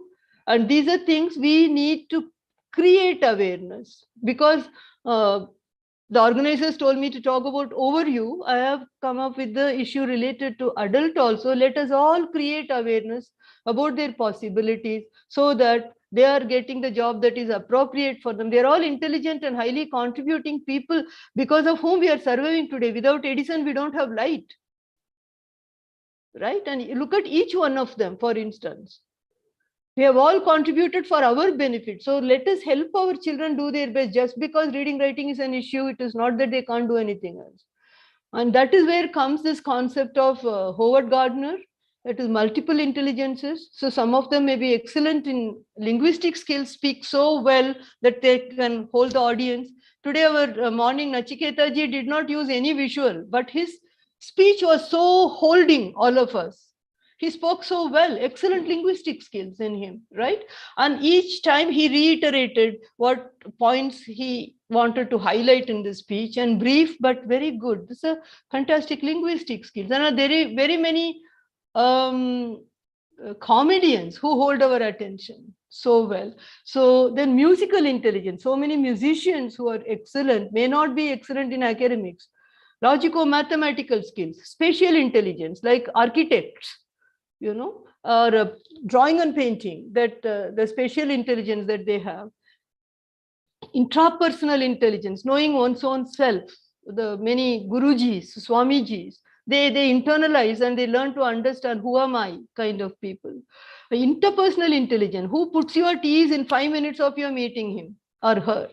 Very good with interpersonally relating to others. Many marketing people are very good at that. Linguistic intelligence and interpersonal intelligence are the strength in marketing people. Yeah, bodily kinesthetic intelligence, players, the sportsmen, dancers. Yeah, and the naturalists. So all of these can be there in our boys and girls with specific learning disability. Focus and bring it out. Polish that star, as I was telling you. And this concept of 2E, I don't know how many of you are aware, 2E means twice exceptional.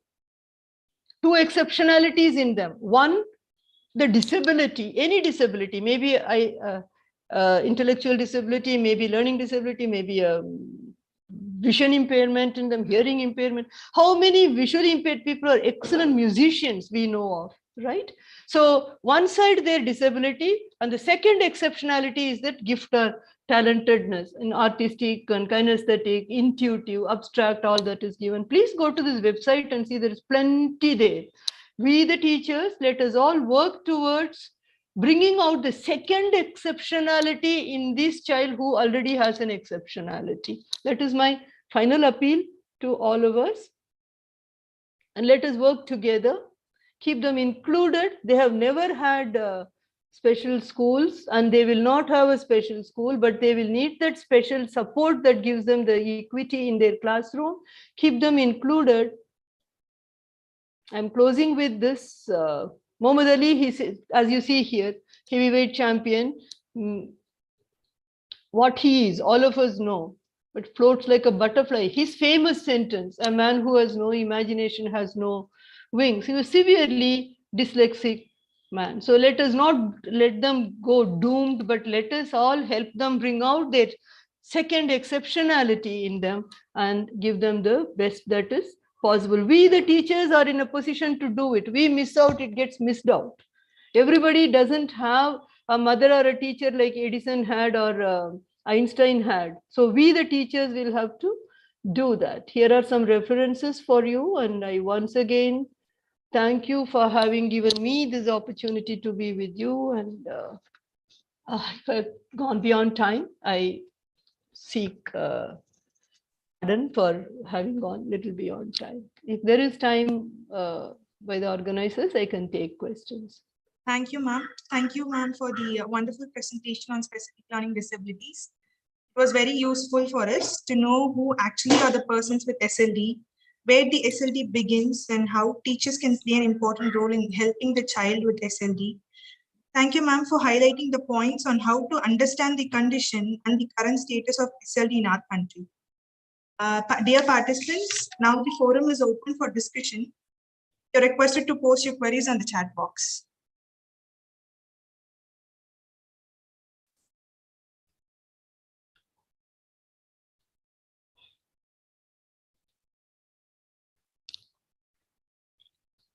Ma'am, Ms. Prabha Hariharan has questioned if children with LD is asked to check for their own errors, would they be able to do it since they make errors themselves? That's what I said. The teacher has to be a facilitator. I just gave this example. If there is a dictation, let us say, so you have given the dictation words he has written. Now you give the list of the words you dictated to him and ask him to see which ones he has got exactly the way it is there and which one he has not got the way it is given. Right? So he himself goes through and finds out, and then tell him, why do you think there is an error in this word? Let us say running, he has written RUNING. So then the teacher can say, why running is having an error? Oh, there is the consonant repeating, right? So you have forgotten to write the second consonant. So child, it goes in the mind of the child. Whenever consonant, any word has the consonant repeating, I have to get the consonant back. So like that, we need to be with the child to give the right one and then let him go through it. The teacher is there as a facilitator. Teacher doesn't tell, oh, this is wrong, that is wrong, this, and he will wonder why. So let him find out with his own comparisons what is incorrect. And then we say, we talk together very smilingly, no tension, no nothing. We will see why has it gone wrong here? Oh, you dropped the silent letter, is it? You wrote KNIF is knife. It is a little dicey, isn't it? You have written knife because K is silent. Oh, there are many words like K and starting with K has no role to play. Like that, we have to make it like a game. So let us identify those. Similarly, arithmetic also. Oh, you forgot to carry over. Ah, this is what it is. You forgot to borrow, isn't it? Yeah, so like that. This is the way to help in error correction. It's a lot of fun, friends. It's a lot of fun when we sit with the child and do it, not calling it his mistake, but it is funny about this given language. Even in Tamil, even in Hindi, like Nachiketa ji highlighted, Indian languages are phonetic. And all the vowels get converted into matras and they're stable. They stay the way they are. They're just stable. E, matra is E. You put ka, pa, ta, la, na, whichever you put, On top, you put the iki matra, it is ki, pi, li, mi, whatever, it doesn't change, not in English, right? So these we can sensitize the children that the vowels remain vowels in English, whereas in our languages, vowels turn to become a matra and attach themselves to the consonant such that the sound becomes that matra's attachment sound that it gets. So the kind of errors are also different. Some of my PhD students have done, I encourage them to do this in Indian languages. English, there is many, but we need the SLD work in Indian languages. There is people who have done it. What kind of spelling errors come in Malayalam? One of my PhD students did that. His tool is very useful, I understand. So he has come up with a beautiful tool, how you compare Malayalam and English in the same child when he is working on, because brain damage is there, isn't it? But how it manifests in Malayalam, because the linguistic pattern is different, how it manifests in English. So excellent work he has done. So I encourage any of you doing PhD work, please do it with your Indian languages, SLD. There is plenty of material for English and mathematics. Please work on Indian languages. Yeah, another question? Thank you, ma'am. Thank you so much for the explanation. We've got one more question, ma'am. Yeah. According to the Gazette, special educators can assist the children. So can special educators at school do formal assessment, and how can special educators get the tools for assessment? Okay, so special educators trained in SLD can become a member in the team, right? So the special educators tool is still they are finalizing, but what is appropriate here is the special educator member of the team is only seeing the process difficulties in the child. The other three members negate other disabilities. Like psychologist says there is no deficit in the child, and doctor says no other sensory motor deficit in the child. Special educator looks for the pattern that the child has in the way of forming error, which is typical of SLD, like reversals, omissions, additions, comprehension related, all of those kind of errors. Currently, the Gazette says only Nimhan's index must be used for assessment by the psychologists. They have not specified anything for special educators. I assume currently the special educators use the tool which they find is okay to use, and then the team decides together whether the child is SLD or not. Therefore, the special educator is a nominated member of the certifying team. One has to become the nominated member in the certifying team. This is for certification for assessment. Certification for programming, assessment for programming, any teacher can do in the classroom using, as I told you, curriculum-based assessment, grade level assessment, take items from your own textbook and sequence them, and then you assess. That is for assessment for teaching. Assessment for certification is by the team. And they have now specified only Nimhan's index. I understand there is a revision going on to add more tools into that, and the teacher will find a place as to which tool to use. And as of now, the ones that the teachers use are teacher assessment tools, which pitches the child in the grade level the child is functioning. Good question. Yeah. Thank you, ma'am. Thank you so much for the explanation. And I also thank for the wonderful interactive session, ma'am. Thank you. Thank you so much for the opportunity. Mutayana, thanks so much for this opportunity. So also Sudha and Swamiji, thank you so much. And I wish good luck for the rest of the program today and tomorrow. Thank you, ma'am. Thank you so much. Thank you. This is Sudha, ma'am. Yeah, I heard you. Thank you. Thank you, ma'am. Thank you so much, ma'am. Thank you so much. Dear participants, now we'll be moving on to the second session of day 1. Swami Vivekananda says, let the mind be cheerful but calm. Never let it run into excesses, because every excess will be followed by a reaction. Now I'd like to call upon Dr. Soumya to introduce the resource person to the audience.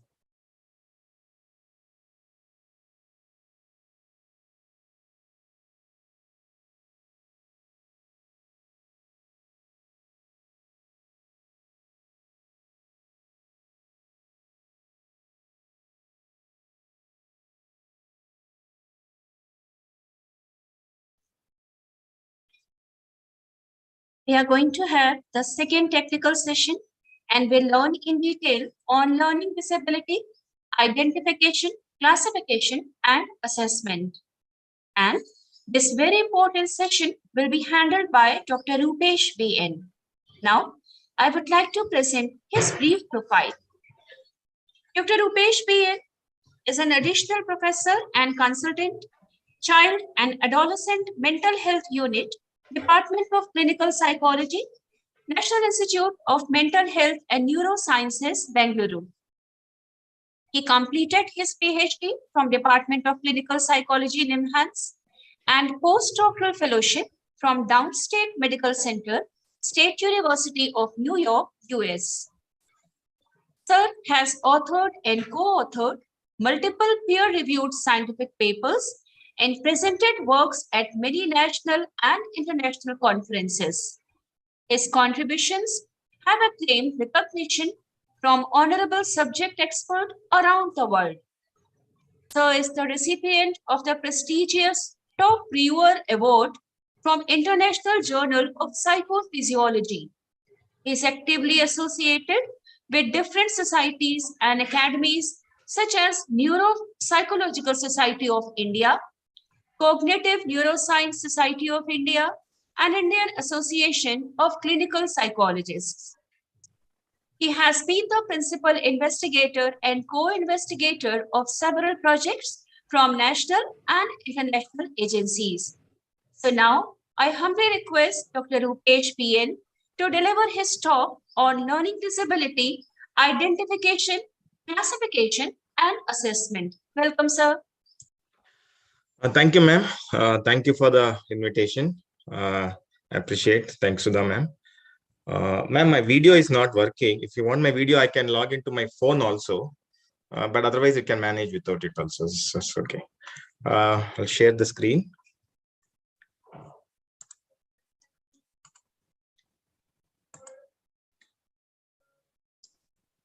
Yeah, it's visible. Yeah, okay, thank you. Sir, full screen. You please put it. Yeah. Yeah. Thank you. Okay.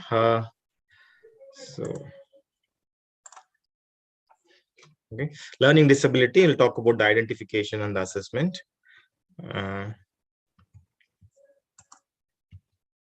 Okay, this I think somebody would have already presented it. I'm not sure.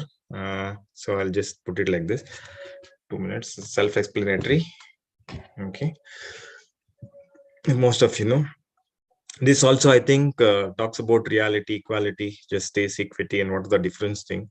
So what we look in terms of here is the equity part of it. So this aspect, at least this one. Equality is difficult. What we're looking at SLD is this. Is starting with that, I'll continue. Okay. Yeah. So how do we identify? We talk about what is the benefits of early identification. So early identification is good prognosis. Okay. Reduce school dropouts, reduce conflicts and punishment for the children, reduce burden and burnout for teachers, parents, and also the children. Welfare of the child, documentation, baseline, progress certification, and certification, exemption, extra, all the other aspect. Plus one aspect is what we talk in terms of is the like plasticity of the brain. Plasticity of the brain means that brain is malleable in the young ages. Okay, if you identify an early intervention is given, the children will benefit far more than what happens in the later on. So most of the thing is to look at the syllabus is usually goes like this, for like younger first standard, you can say second standard, like usually it batches. So when instead of giving remediation this year, at like say for example 5th standard identification, when already the subjects are huge, the identification is earlier and the child picks up the subject well. So then later on learning will be easier. Okay, so we have brain plastics called critical periods for the brain. For example, language has a critical period. Will be easier for people to learn language when they're less than about 6 years and continue 10 years. After that, it becomes very difficult. Similarly, for many activities, our brain is plastic. So early identification should be given utmost importance. Okay. Next, in terms of types of LD, yeah. So again, it varies within a person and between people. It is not the same as. Sorry. Okay. Somebody has muted me. Okay, fine. Can you hear me, ma'am? Yes, sir. Yeah, it's showing mute, unmute. Okay, sorry.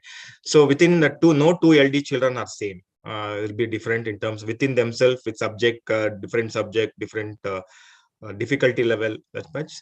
Again, most of you know that it varies from mild to severe. Appears differently in academic and non-academic setting. Can occur already, ma'am. Jayanti ma'am already mentioned about twice exceptional. Okay, so that aspect.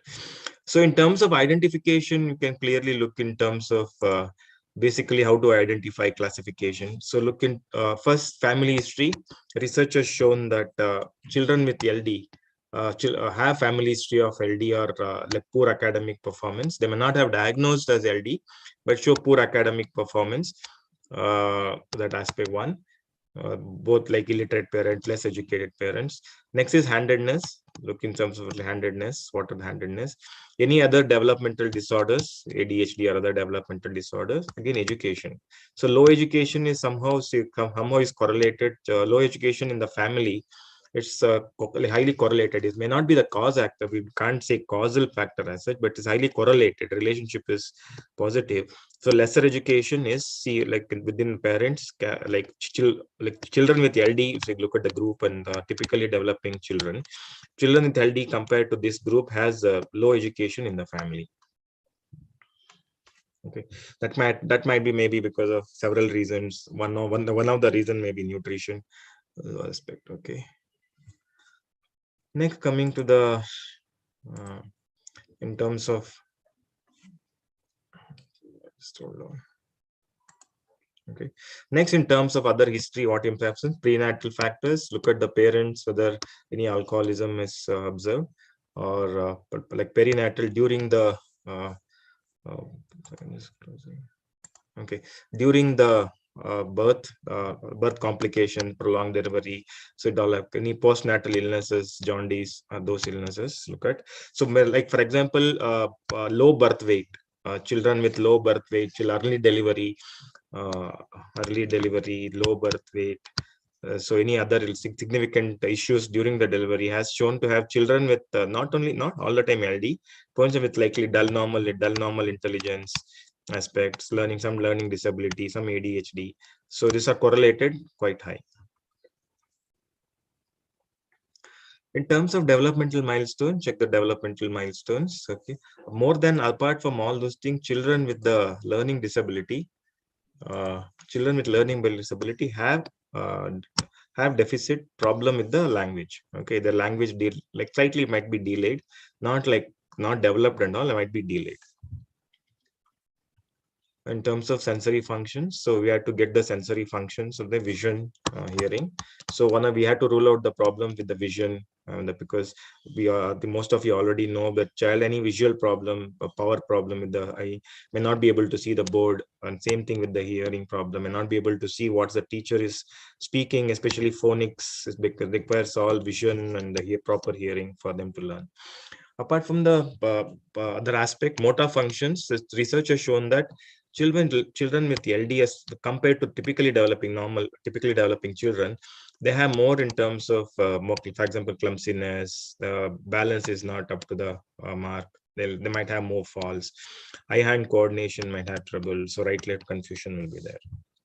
So this all can be identified before even the child is actually formally gone to school and learned to read and write.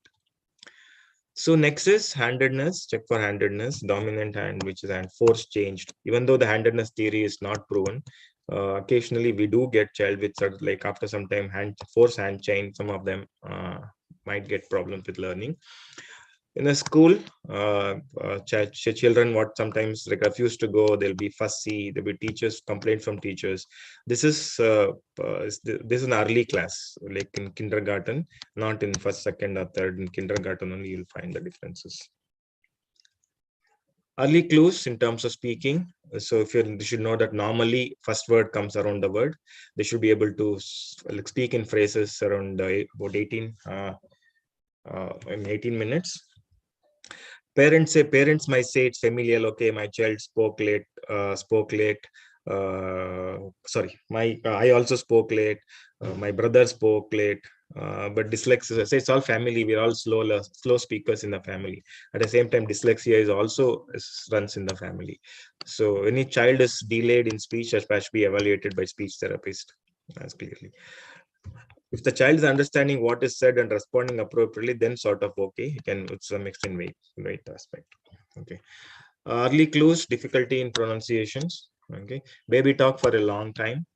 For example, hesitation, stuttering, confused time and or direction words, over for under, up for down, yesterday for tomorrow. So there's a confusion is happening. So then difficulty in pronunciation, forgetting, confusion or with names of common objects, table for chair, pen for pencils. Again, mispronunciation, missing out the beginning. For example, spaghetti, they mixed out the S part. Elephant, elephant. Inverting sounds. For animal, they tell aminal. So these are the early clues that can be identified. Okay, again with syntax and grammar. Okay, difficulties, confusion between he or she, difficulty learn to use I instead they use me from beginning when beginning a sentence.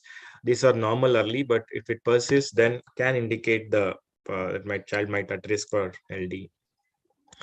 Then rhymes are the one of the research says that a clear-cut indicator for the child whether child is at risk or not. One thing is children at 2 years old enjoy rhymes. Okay. Enjoy rhymes. For example, Peter, pumpkin eater. A child with dyslexia is not sensitive to rhyme even at 3 to 4 years, indicating that no awareness that words can be broken down into parts and words or parts of the word sound can be similar. Whether they can't judge whether form or for, walk or talk, rhyme. Difficult, okay. It's not true.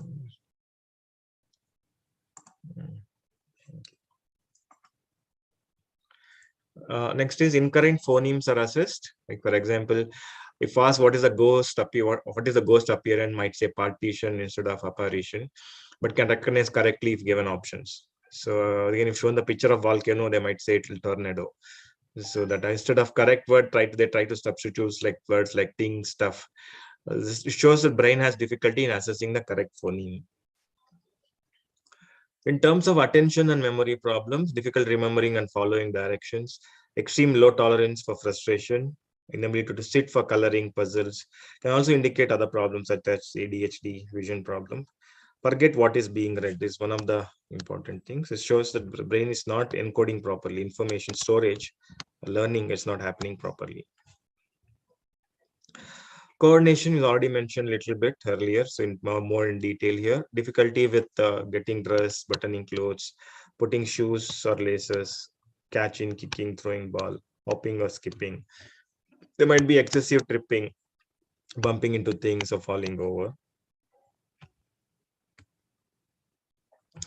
The stages of reading, how the stages of reading starts. Okay, LD children, alphabets, LD children miss sequence order before, after, in this stage, alphabetical stage. Logographic stage, it processes reading based on frequent memory of distinct visual cues. For example, Pepsi is without children knowing what is how to read, because they can identify with the Pepsi itself. They learn the whole thing as such. For example, next on the tablet, that aspect. So this is the logographic stage. Then they'll come to the letter and sound correspondence. So it happens in early kindergarten. Knows that letter have distinct sounds. The letter is phoneme. A is pronounced as A, C is pronounced as Ka. So that comes later. So children with this learning disabled, this progression will be not smooth. Hearing problem. Okay, so like ear infections, allergies, might check that. You have to rule out these hearing problems. So okay, hearing problems, which can turn problems, already mentioned it. Same thing with the vision problems. Okay, and alone does not cause but affects the learning. Eye drifts in one direction, turn the head, squint in the eyes, poor eye-hand coordination. So it varies. Okay, sorry. Just, okay. In kindergarten level, children should know that okay, word comes apart, okay, into syllable. Pencil can be like pen, can be broken like this. Okay, look for whether this is present or not.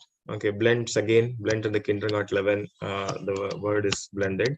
Unable to do clearly indicates the dyslexia. Sight words, children also lower kindergarten level. Sight words in dyslexia or learning disability, learning sight words is as important as like reading with the phonetics. So for example, here a child knows it's common. Look for whether any sight word they can read the sight words or not. There's problem. So again, reading based on some awareness in kindergarten level of letter sound correspondence. Beg is read as big, relatively normal at this age, but milk is read as like, might indicate dyslexia at early ages. Primitive reading. Okay, reading based on letter names than letter sounds. Read jail as jail, read jail as look for whether this is present or not. It should be relatively okay in earlier, because even though it is not correct. Again, able to write letters upper kg, they know like upper lowercase letters is our own names. Okay.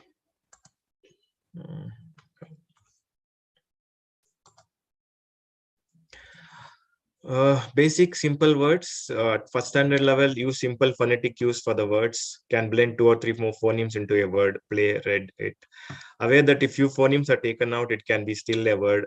Can link letter to sounds and can spell simple words. Mispronunciation at this level, unable to blend, separate, might indicate dyslexia, at risk of dyslexia. Okay.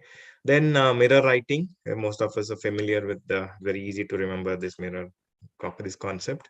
So normal up to 6 or 7 years, but it happens more for more letters, whole word, and it's consistent and repeated, frequency is repeated, then might indicate the dyslexia. Okay. So I have all these clues before the formal identification. Okay. Later clues. Okay, building vocabulary, early primary, fluency, early primary, but whole word. For good reading, building vocabulary is important. They should know the meaning of the word. Okay. Again, you know what does the word actually mean? What does it signify? Using phonetic codes to decipher new words. So if you learn the phonetic codes, a new word will be automatically like identified. Unable to read new words, guessing might indicate dyslexia.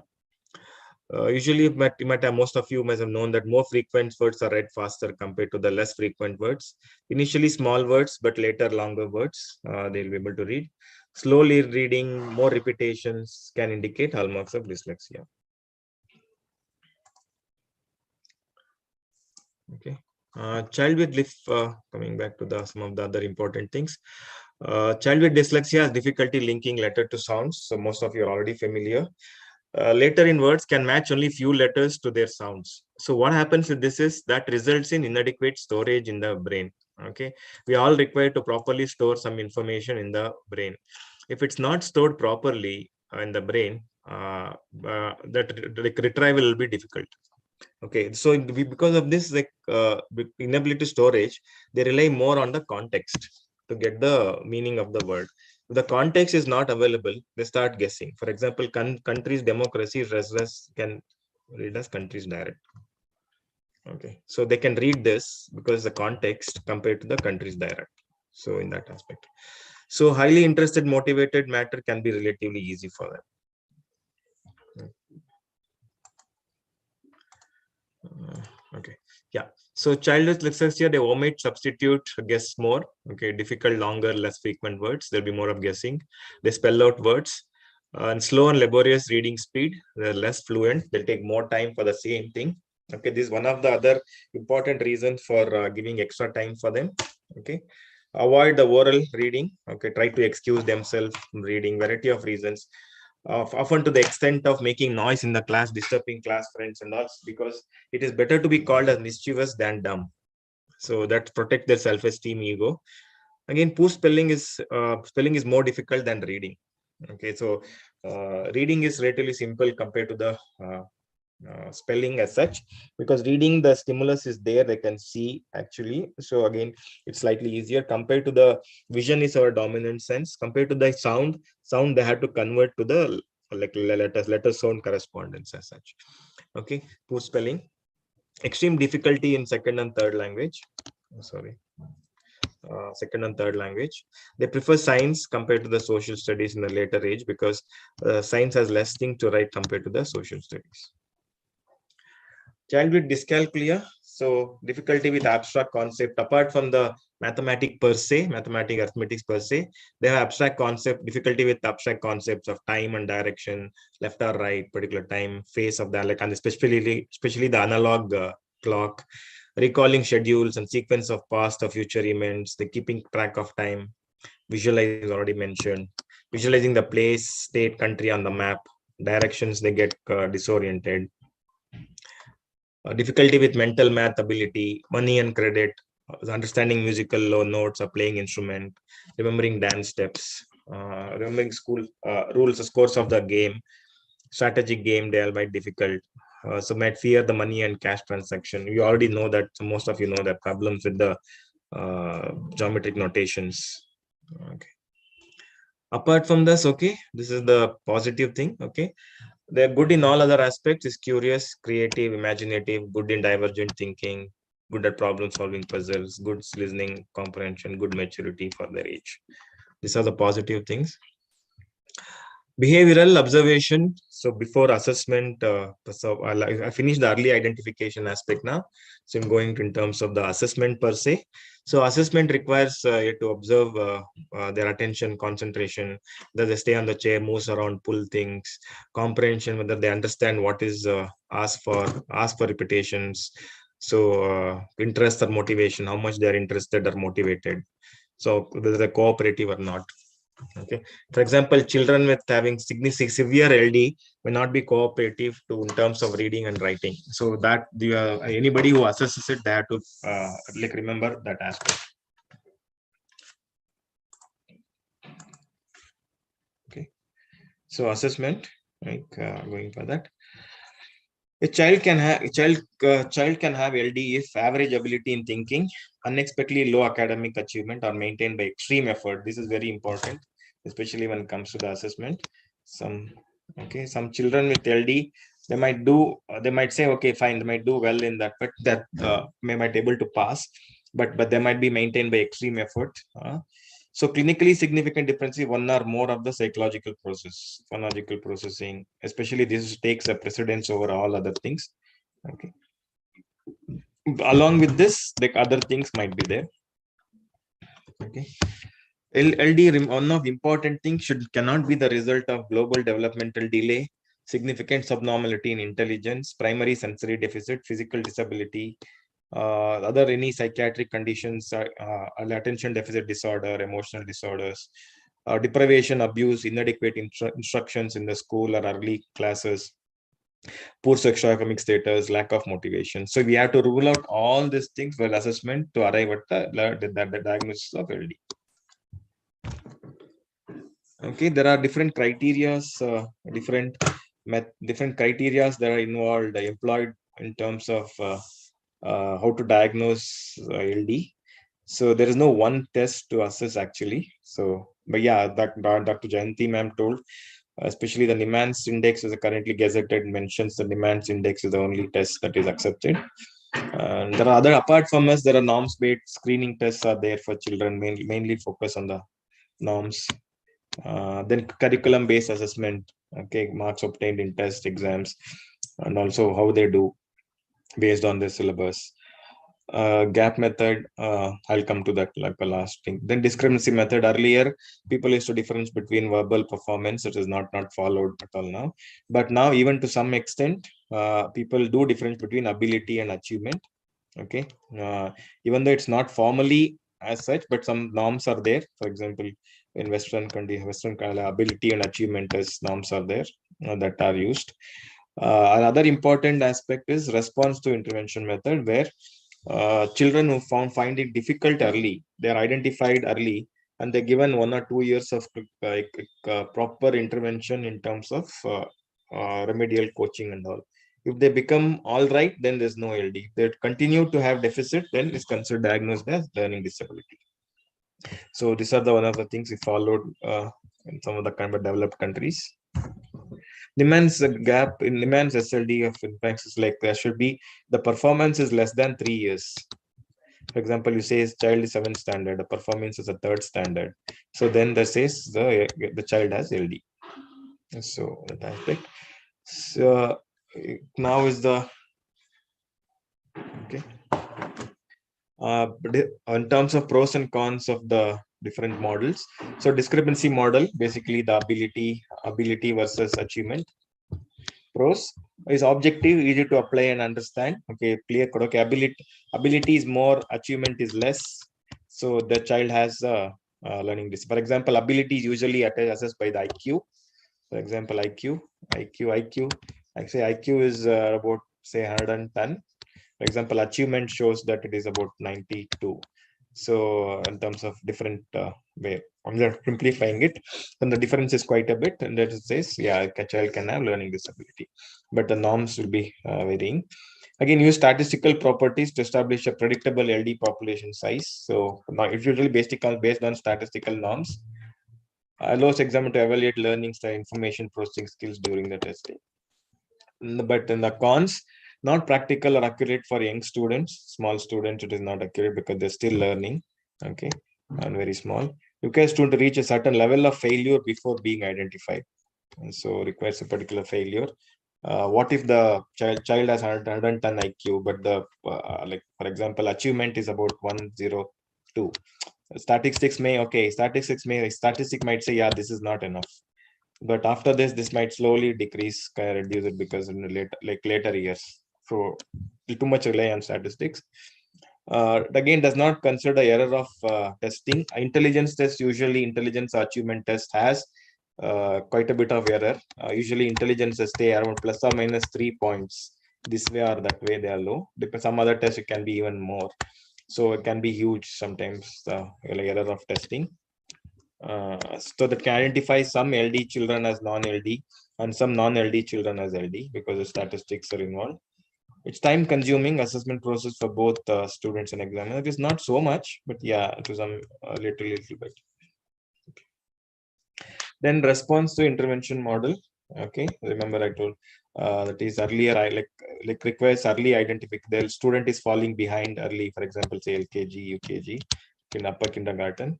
So they identify it. The child is given 1 or 2 years of extensive remedial training. Then again assessed again.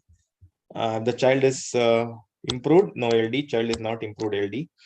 So the pros of it can be applied to students of all ages. Okay, does not require a student to fail for a significant period of time before being identified. So it identifies earlier, right? So forces school to be proactive in providing mainstream intervention. Right? All the schools should participate in it. Okay, completely. Requires little, if any, educational disruption for testing. So that aspect. So doesn't affect much of educational problem with the instruction. Cons. So it doesn't differentiate between children with LD or other pervasive underachievers. It can be other reasons, say for example, ADHD or autism or other aspect. Will likely identify virtually all slow learners as LD. We all know the slow learners. For example, IQ between 70 to 85 as slow learners. So this method will actually categorize them as learning disabled. Okay, does not have any formal means of cognitive process built into the process. So it basically there's no evaluation per se. The child is not doing, give a remedial, then test again. It doesn't process a particular type of what is the problem, where is the problem, those aspects. But automatically when remedial aspect is taken care of, they will actually individualize remedial program. So that aspect can be inappropriately influenced by parents, teachers, other who simply want the student to be identified. So that also is quite a bit, because some of the developed countries, any disability as a disability diagnosis provides special treatment that for special educators have to go to the home Sometimes once a week, twice a week, or thrice a week, depending on the severity, to train the students, and it's very costly. So insurance, and sometimes insurance doesn't cover. Parents don't have insurance, so sometimes even the like slow learners might be identified as LD, so that the special educator services are provided to the children. This is the thing, but this method, if you use, is okay to the where developed countries can do it on a little bit less population size, but compared to the India's population size, the human resources currently what we have, it's significantly less. So we cannot even think of following anything this, because every child should be properly identified early. Yes, at least at the, say for example, upper KG level, and then give one year to 2 years of intensive remedial education what the school child lacks. So that you can imagine about like even because it doesn't corely identify LD only. Any child with a slow learner, any child is not doing well, you can say about like 10 to 15% of children will have like millions of children under the special education program. A country like India will be almost given current resources will be extremely difficult. Okay. Next, in terms of the gap method, what we use in Newman's. Okay. Sorry. Minimizing it's keep coming. Okay, sorry. Yeah. Top. So gap method. Okay, whatever I said, like less than 3. Sorry. Okay, 3 years. 3 years difference. 3 grade difference. 3 grades. 7th standard child is a 3rd standard, a 2nd standard. You can identify as learning disability. Okay, easy to understand and practice. Okay, method. Means the battery is there, easy to understand and practice. Appeals as correct. Okay, fine. The 7th standard child is a 3rd standard. Yeah, definitely it should be LD.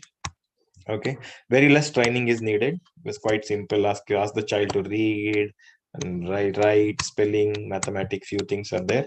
Okay, that's why appeal simple. Cons. Again, it appears very simple, deceptively simple. That is one of the thing. Even though it's simple, it's too simple.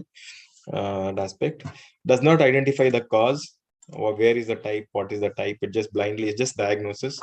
That aspect, whatever is there in the current version now. Okay, can be erroneous for children who are younger. For example, you have to wait till third grade. Sorry, you have to wait till 3rd grade to identify the deficit. But what happens with the 1st grade, UKG, and 1st grade, 2nd grade, they'll miss out on quite a thing. Already the third grade child is 8 standard, sorry, 8 years or 9 years. So given the sense, you lost a precious time before being identified. So you have to wait for that. That brain is already started maturing. The early intervention is lost with this. Again, on the upper thing is marginal. Okay, one thing. Next is on the higher end, for example, 9th grade and higher. For example, a 12th grade student, the performance is at 9th grade, for example, for whatever reason, can it be considered as learning disability? Okay, or is a difficulty level. So that it doesn't differentiate between that. Okay, process.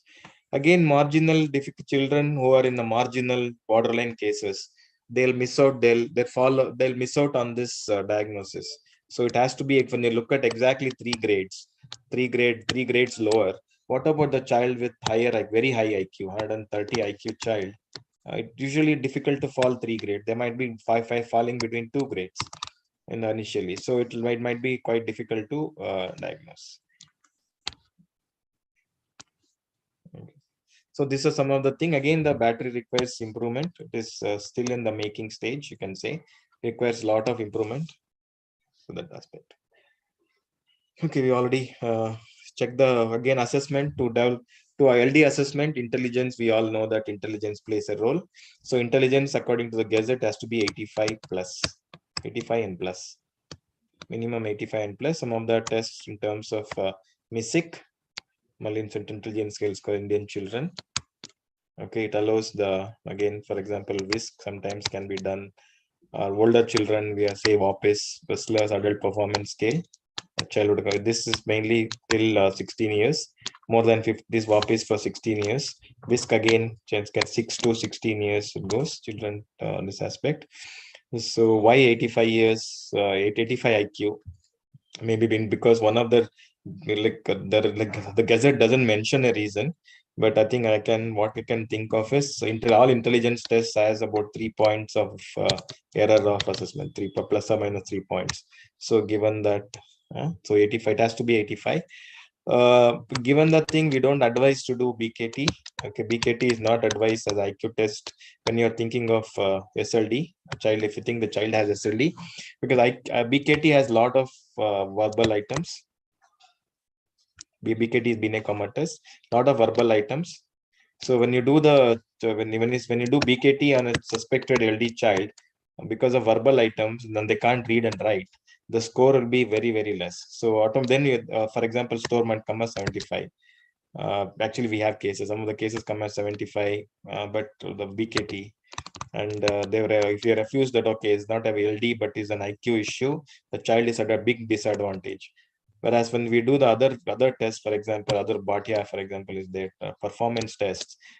Some child has shown automatically 86. Recently we found one case like that.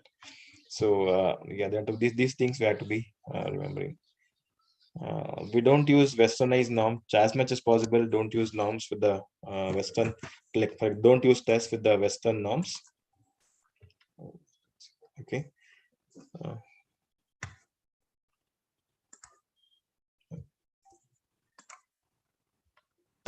So Niemann's SLD battery, right?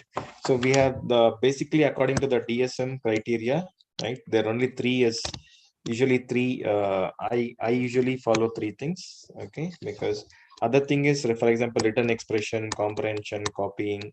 So all those things as a part of these things. If you have deficits in this thing, you can see deficits in these things also. So mainly we stick to these three things, okay? Reading, spelling, and mathematics. Written expression is a broader term, which involves all those things. So sometimes the spelling part will be part of written expression. For example, simple thing is your child with spelling dysgraphia automatically don't want to write. When you ask them to write a paragraph, written expression, don't want to write because spelling is mistake, the problem with spelling, so they don't want to write. And even if they write, they'll write simple sentences, rather because they know that they can't write complex sentences. They write simple sentences. Okay, I like my school, I love my school, my teachers, I like my teachers, I like my friends. So those aspects. Comprehension is again, you can't diagnose as a comprehension problem per se, because when children can't read, when the difficulty in reading when you're reading only taking effort and more time, because when all the focus is gone in terms of deciphering the word, then the comprehension doesn't happen. So that affects the comprehension, because if focus is on deciphering individual word, by the time you deciphered a particular word, for example, say democracy, and come back to the word as discrete, democracy, take about like 6-7 seconds in this, minimum, more than that. Then you come to the second word, then you come to the third word. Focus is all mentally this. Your working memory capacity is less. And this already went out of the working memory, short-term memory. You can say short-term memory. This is already out of the short-term memory. So how do you comprehend the sentence? Because our comprehension involves, because for comprehension, our short-term memory should keep all the information, first word, second word, third word information. Then only we'll able to comprehend the sentence. If you're not keeping the particular word, all the words are not there in a short-term memory, comprehension is affected. That's why even the children with learning disability, children reading, they may not remember comprehension. But if you orally tell something, they will remember that better than the reading per se. Copying again, copying, they'll technically actually accept a significant handwriting problem. Copying won't be affected in children with learning disability.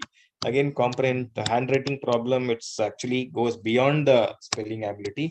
It goes in terms of motor deficits and other aspect.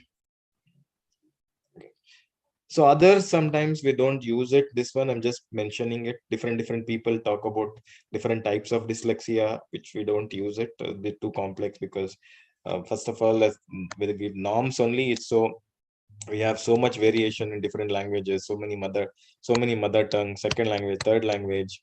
Sometimes parents have two languages.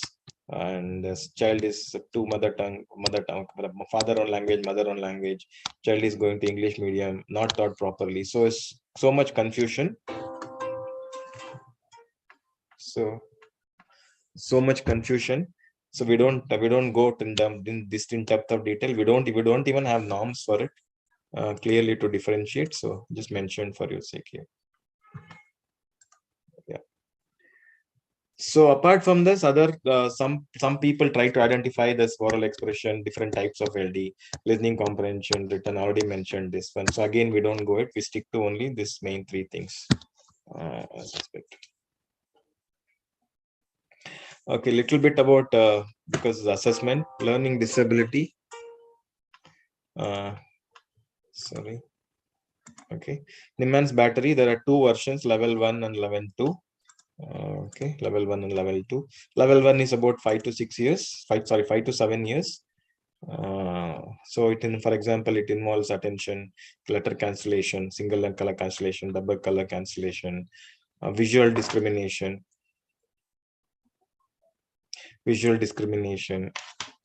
Okay. So for example, this child has to differentiate whether the M, what is the whether this word same is present here or not. Like they have to tick it here. The M is there, I have to tick it here, or tick it here. So that aspect. So this they have to tick it. Sorry, this one. They have to tick it. So this child has to do it. Visual discrimination. Again, visual memory. Okay, exposure time. How much visual memory they have. Okay, for example, you show only this part first, and all this are covered in the paper. So again, show it for 2 seconds. Again, close it and ask child what the child saw in the like on the paper. And again, show only this as this part 2 seconds. Again, this is 3 seconds, 4 seconds, and 5 seconds. So that's see whether how much the child remembers. Again, auditory discrimination. Okay, 20 paired words. Okay, same or different one. For example, shine is you dictate like shine, sign, tin, pine, pine, mob. Not this fast, but I'm presenting because of the time factor here. So the child has to say these two words are same or different for each thing. So we have thing. For example, when we calculate, the saying different as same is sort of okay. But you have to analyze that same, if they say different, then is a problem with the attention problem, not the learning disability problem. Okay, so some of the small differences we can make. Then auditory, okay, hold on. Auditory memory, again, the sentences, you read out the sentences to them. They have to recall the sentences as much as possible. Okay. The speech and language, you ask them to describe. Okay, description, check whether the description is okay or not. Okay. Yeah. Picture description, how much they can describe or not. This will determine whether they're languageable. For example, if it's English, in English, if they describe this properly, then then English language is good. If they're not able to describe it properly at all, then the big question mark comes about, is it LD or English language problem, like learning problem or LD. So that is determined by this. And again, visuals, okay, this is popping up, sorry, my controls popping up continuously, it's blocking. So some people are waiting, it's continuously coming. Okay, apart from that, visuomotor skill, they copy a design, circle, they have to copy a circle, square, triangle. So that aspect shows the visuomotor coordination is fine. Then writing skills, before, after, what comes letter before this, what comes after, then write the numbers before, after. It talks about the sequential learning. For learning, reading and writing, that the brain has to be able to have information sequentially. Sequence is very important. Most of the learning is spelling and reading. So they have to dictate, apart from it, dictate the alphabets, read the alphabet, individual alphabets. Knowledge of sounds and alphabets becomes very important. Okay. Again, interpretation, I'll just leave it. So based on all these things, we can look at the difficulty or disability. So we have to differentiate between difficulty and disability. Okay. So second level, earlier it was like it was almost like was like 6 years to still 7th grade, 1st grade to 7th grade. Now recent recent battery has increased to 1st grade to 7th grade. Attention, again, earlier it was color cancellation. Now it's all number cancellation. They have to cancel the numbers particularly. Then the passage reading. There are passage for each grade, so they have to read it, and then we have to check the how the pattern of reading, right? Words by word. Like punctuation, they ignore the punctuation, adds or omits word. They can't, whether they can use phonetic words, phonetic cues or not. So all this is evaluated. There are different grades from like first standard almost 9th grade now. For example, this is the words, right? This is paragraph. Language, again, writing, copying a passage. So each depending on the, just ignore this part, 7th, it's increased now. They forgot change the recent batteries. It increased to 9th to 10th grade. So that aspect. So time taken, number of errors, no space between, missed out, substitution, all this checked out. So this again, for example, copying is actually what happens with the children, but children in terms of copying, for many, just an example, the board is written sometimes, so children have told that sort of they see like blur like this or like the different ways. In terms of writing, there's a sample of different children. So this is more in terms of motor issue rather than the spelling issue per se. This can be both in terms of spelling issue. The comprehension, again, already mentioned, is based on reading, how much they're able to comprehend answers. Spelling, earlier they had 5 words from the passages, what they have read, and so each 15 words for different class, each class, different class, but now we have 100 words of Shonell's list. So sometimes we use both of them for diagnosis. Check the pattern of spelling mistake, but battery doesn't allow the pattern assessment, doesn't know much because it's simple diagnosis. So, but later on, again, ask them to write few lines on my school, spontaneous writing, written expression. So some of the book samples like this, can find it here. Okay, so you can read the spelling mistakes.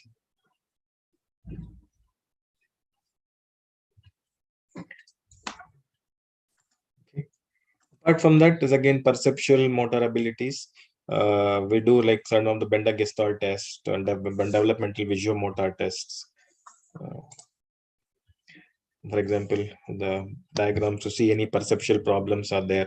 Visual memory, we do any problem with the visual memory or auditory memory aspect. The paired associates work we will do. Arithmetic test modified from Shonell's, different terms of simple arithmetic, complex arithmetic, fractions, and recently verbal mental maths are also involved. So some of the errors I'm skip. In addition, what I say that which is not in immense battery, but for proper assessment, we look at the oral expression, we need to look at rapid naming, vocabulary, listening comprehension, like reading of pronounceable non-words, verbal math problem. So all this becomes important.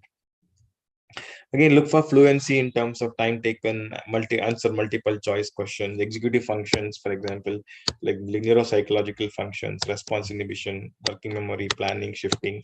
Though these aspects are not seen in all the children, but it's highly correlated, means like children do have shown to have problem with executive function problems. Then again, visuomotor task in terms of mathematics, children shown beading and postural balance abilities. This last one is, please, everybody has to remember this. SLD cannot be there only for the second and third language. For example, it has if SLD is present, it has to be seen in the first language of learning, first language. Or what we can see is that first language is maintained with extreme difficulty. So the somewhat managing, but second and third language they're not able to manage. Okay, be careful that sometimes the syllabus, children change the board syllabus. For example, child state board automatically goes to ICSE, and after, like, say, for example, 8th standard suddenly finds it very difficult. So it cannot be learning disability. Okay. Again, medium of instruction changes. We get sometimes children studying in the, say, for example, Kannada medium till 7th, and 8th standard, parents shift to English medium, and the child is finding it difficulty. So that is not an LD. That's not a learning disability aspect. So, yeah. So sometimes children with high intelligence, they perform well till, for example, say 3rd grade, 4th grade, because the intelligence will support them. They can by heart to some extent quite a bit. But afterwards, as syllabus increases, they find it more difficult. That's also you need to keep in the mind. So some of the references.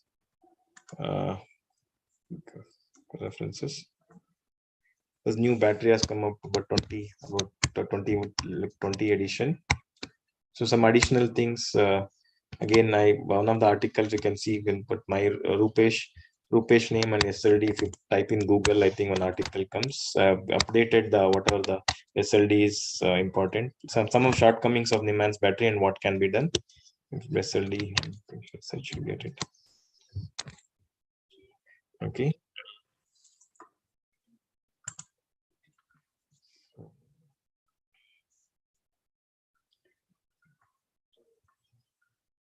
So I finished my presentation. Thank you so much, sir, for an excellent session on learning disability. It was useful to know the benefits of early identification on learning disability. Thank you so much for highlighting the points on early clues, later clues, and how it can help with the identifying the child with learning disability. Adding on more information on child with dyslexia and dyscalculia, and getting to know more on the assessments for the pros and cons of the intervention model for the LD was very useful. Thank you so much, sir. Welcome, ma'am. Any questions? Dear participants, now the forum is open for discussion. You're requested to post your queries in the chat box. So we have a question. Yes, ma'am. How many times can the assessment test tool can be administered to identify child with specific learning disability, or should we use it only once? No, ma'am, definitely no, because the child is brain is developing. So, definitely you can use more than once. Preferably as early as possible. Okay, usually when the child start learning, say 1st grade, that'll be good if the child administer identifying. So we can later on also at least 3 points. The Gazette only allows 3 time points that you can assess the LD: 8 years, 14 years, and 18 years. Thank 8 you, years, sir. 12 years, and the 12 years and the 18 years. Yeah, yes, ma'am. Okay, sir. Thank you. And we have one more question. How is the percentage of severity of the specific learning disability is calculated? Ma'am, as of now, the severity is calculated. It's a crude method. It is not a foolproof method. So 3 grades lesser is considered as severity 1. More than 3 grades different is considered as severity 2. It is not a sound method, but currently that's being followed.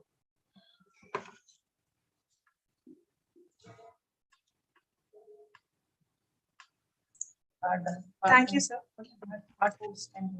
One more question is there, sir. Yeah, screening, ma'am. The screening part, actually, there's so many tests. I already mentioned dyslexia screening test is relatively quite norms there as such.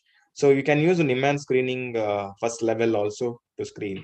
The simple thing what I can say is if you dictation will be the simple thing to test. Whatever the class level, if you take up and dictate for them, and analyze how performance of the child, you can give some 15 words and check how it is, and ask the child to read simple and see what are how the child reads and makes mistakes. Sometimes the children take a lot of time. Whatever mentioned early, for example, early signs like early cues I've told, for like phonemic reversals and missing, guessing. So that clearly indicates the child has a problem. Thank you so much, sir. Thank you for the wonderful interactive session.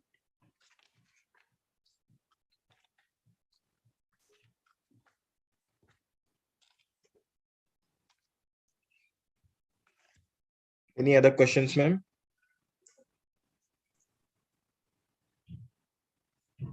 No, sir. Thank you. Thank you so much. Log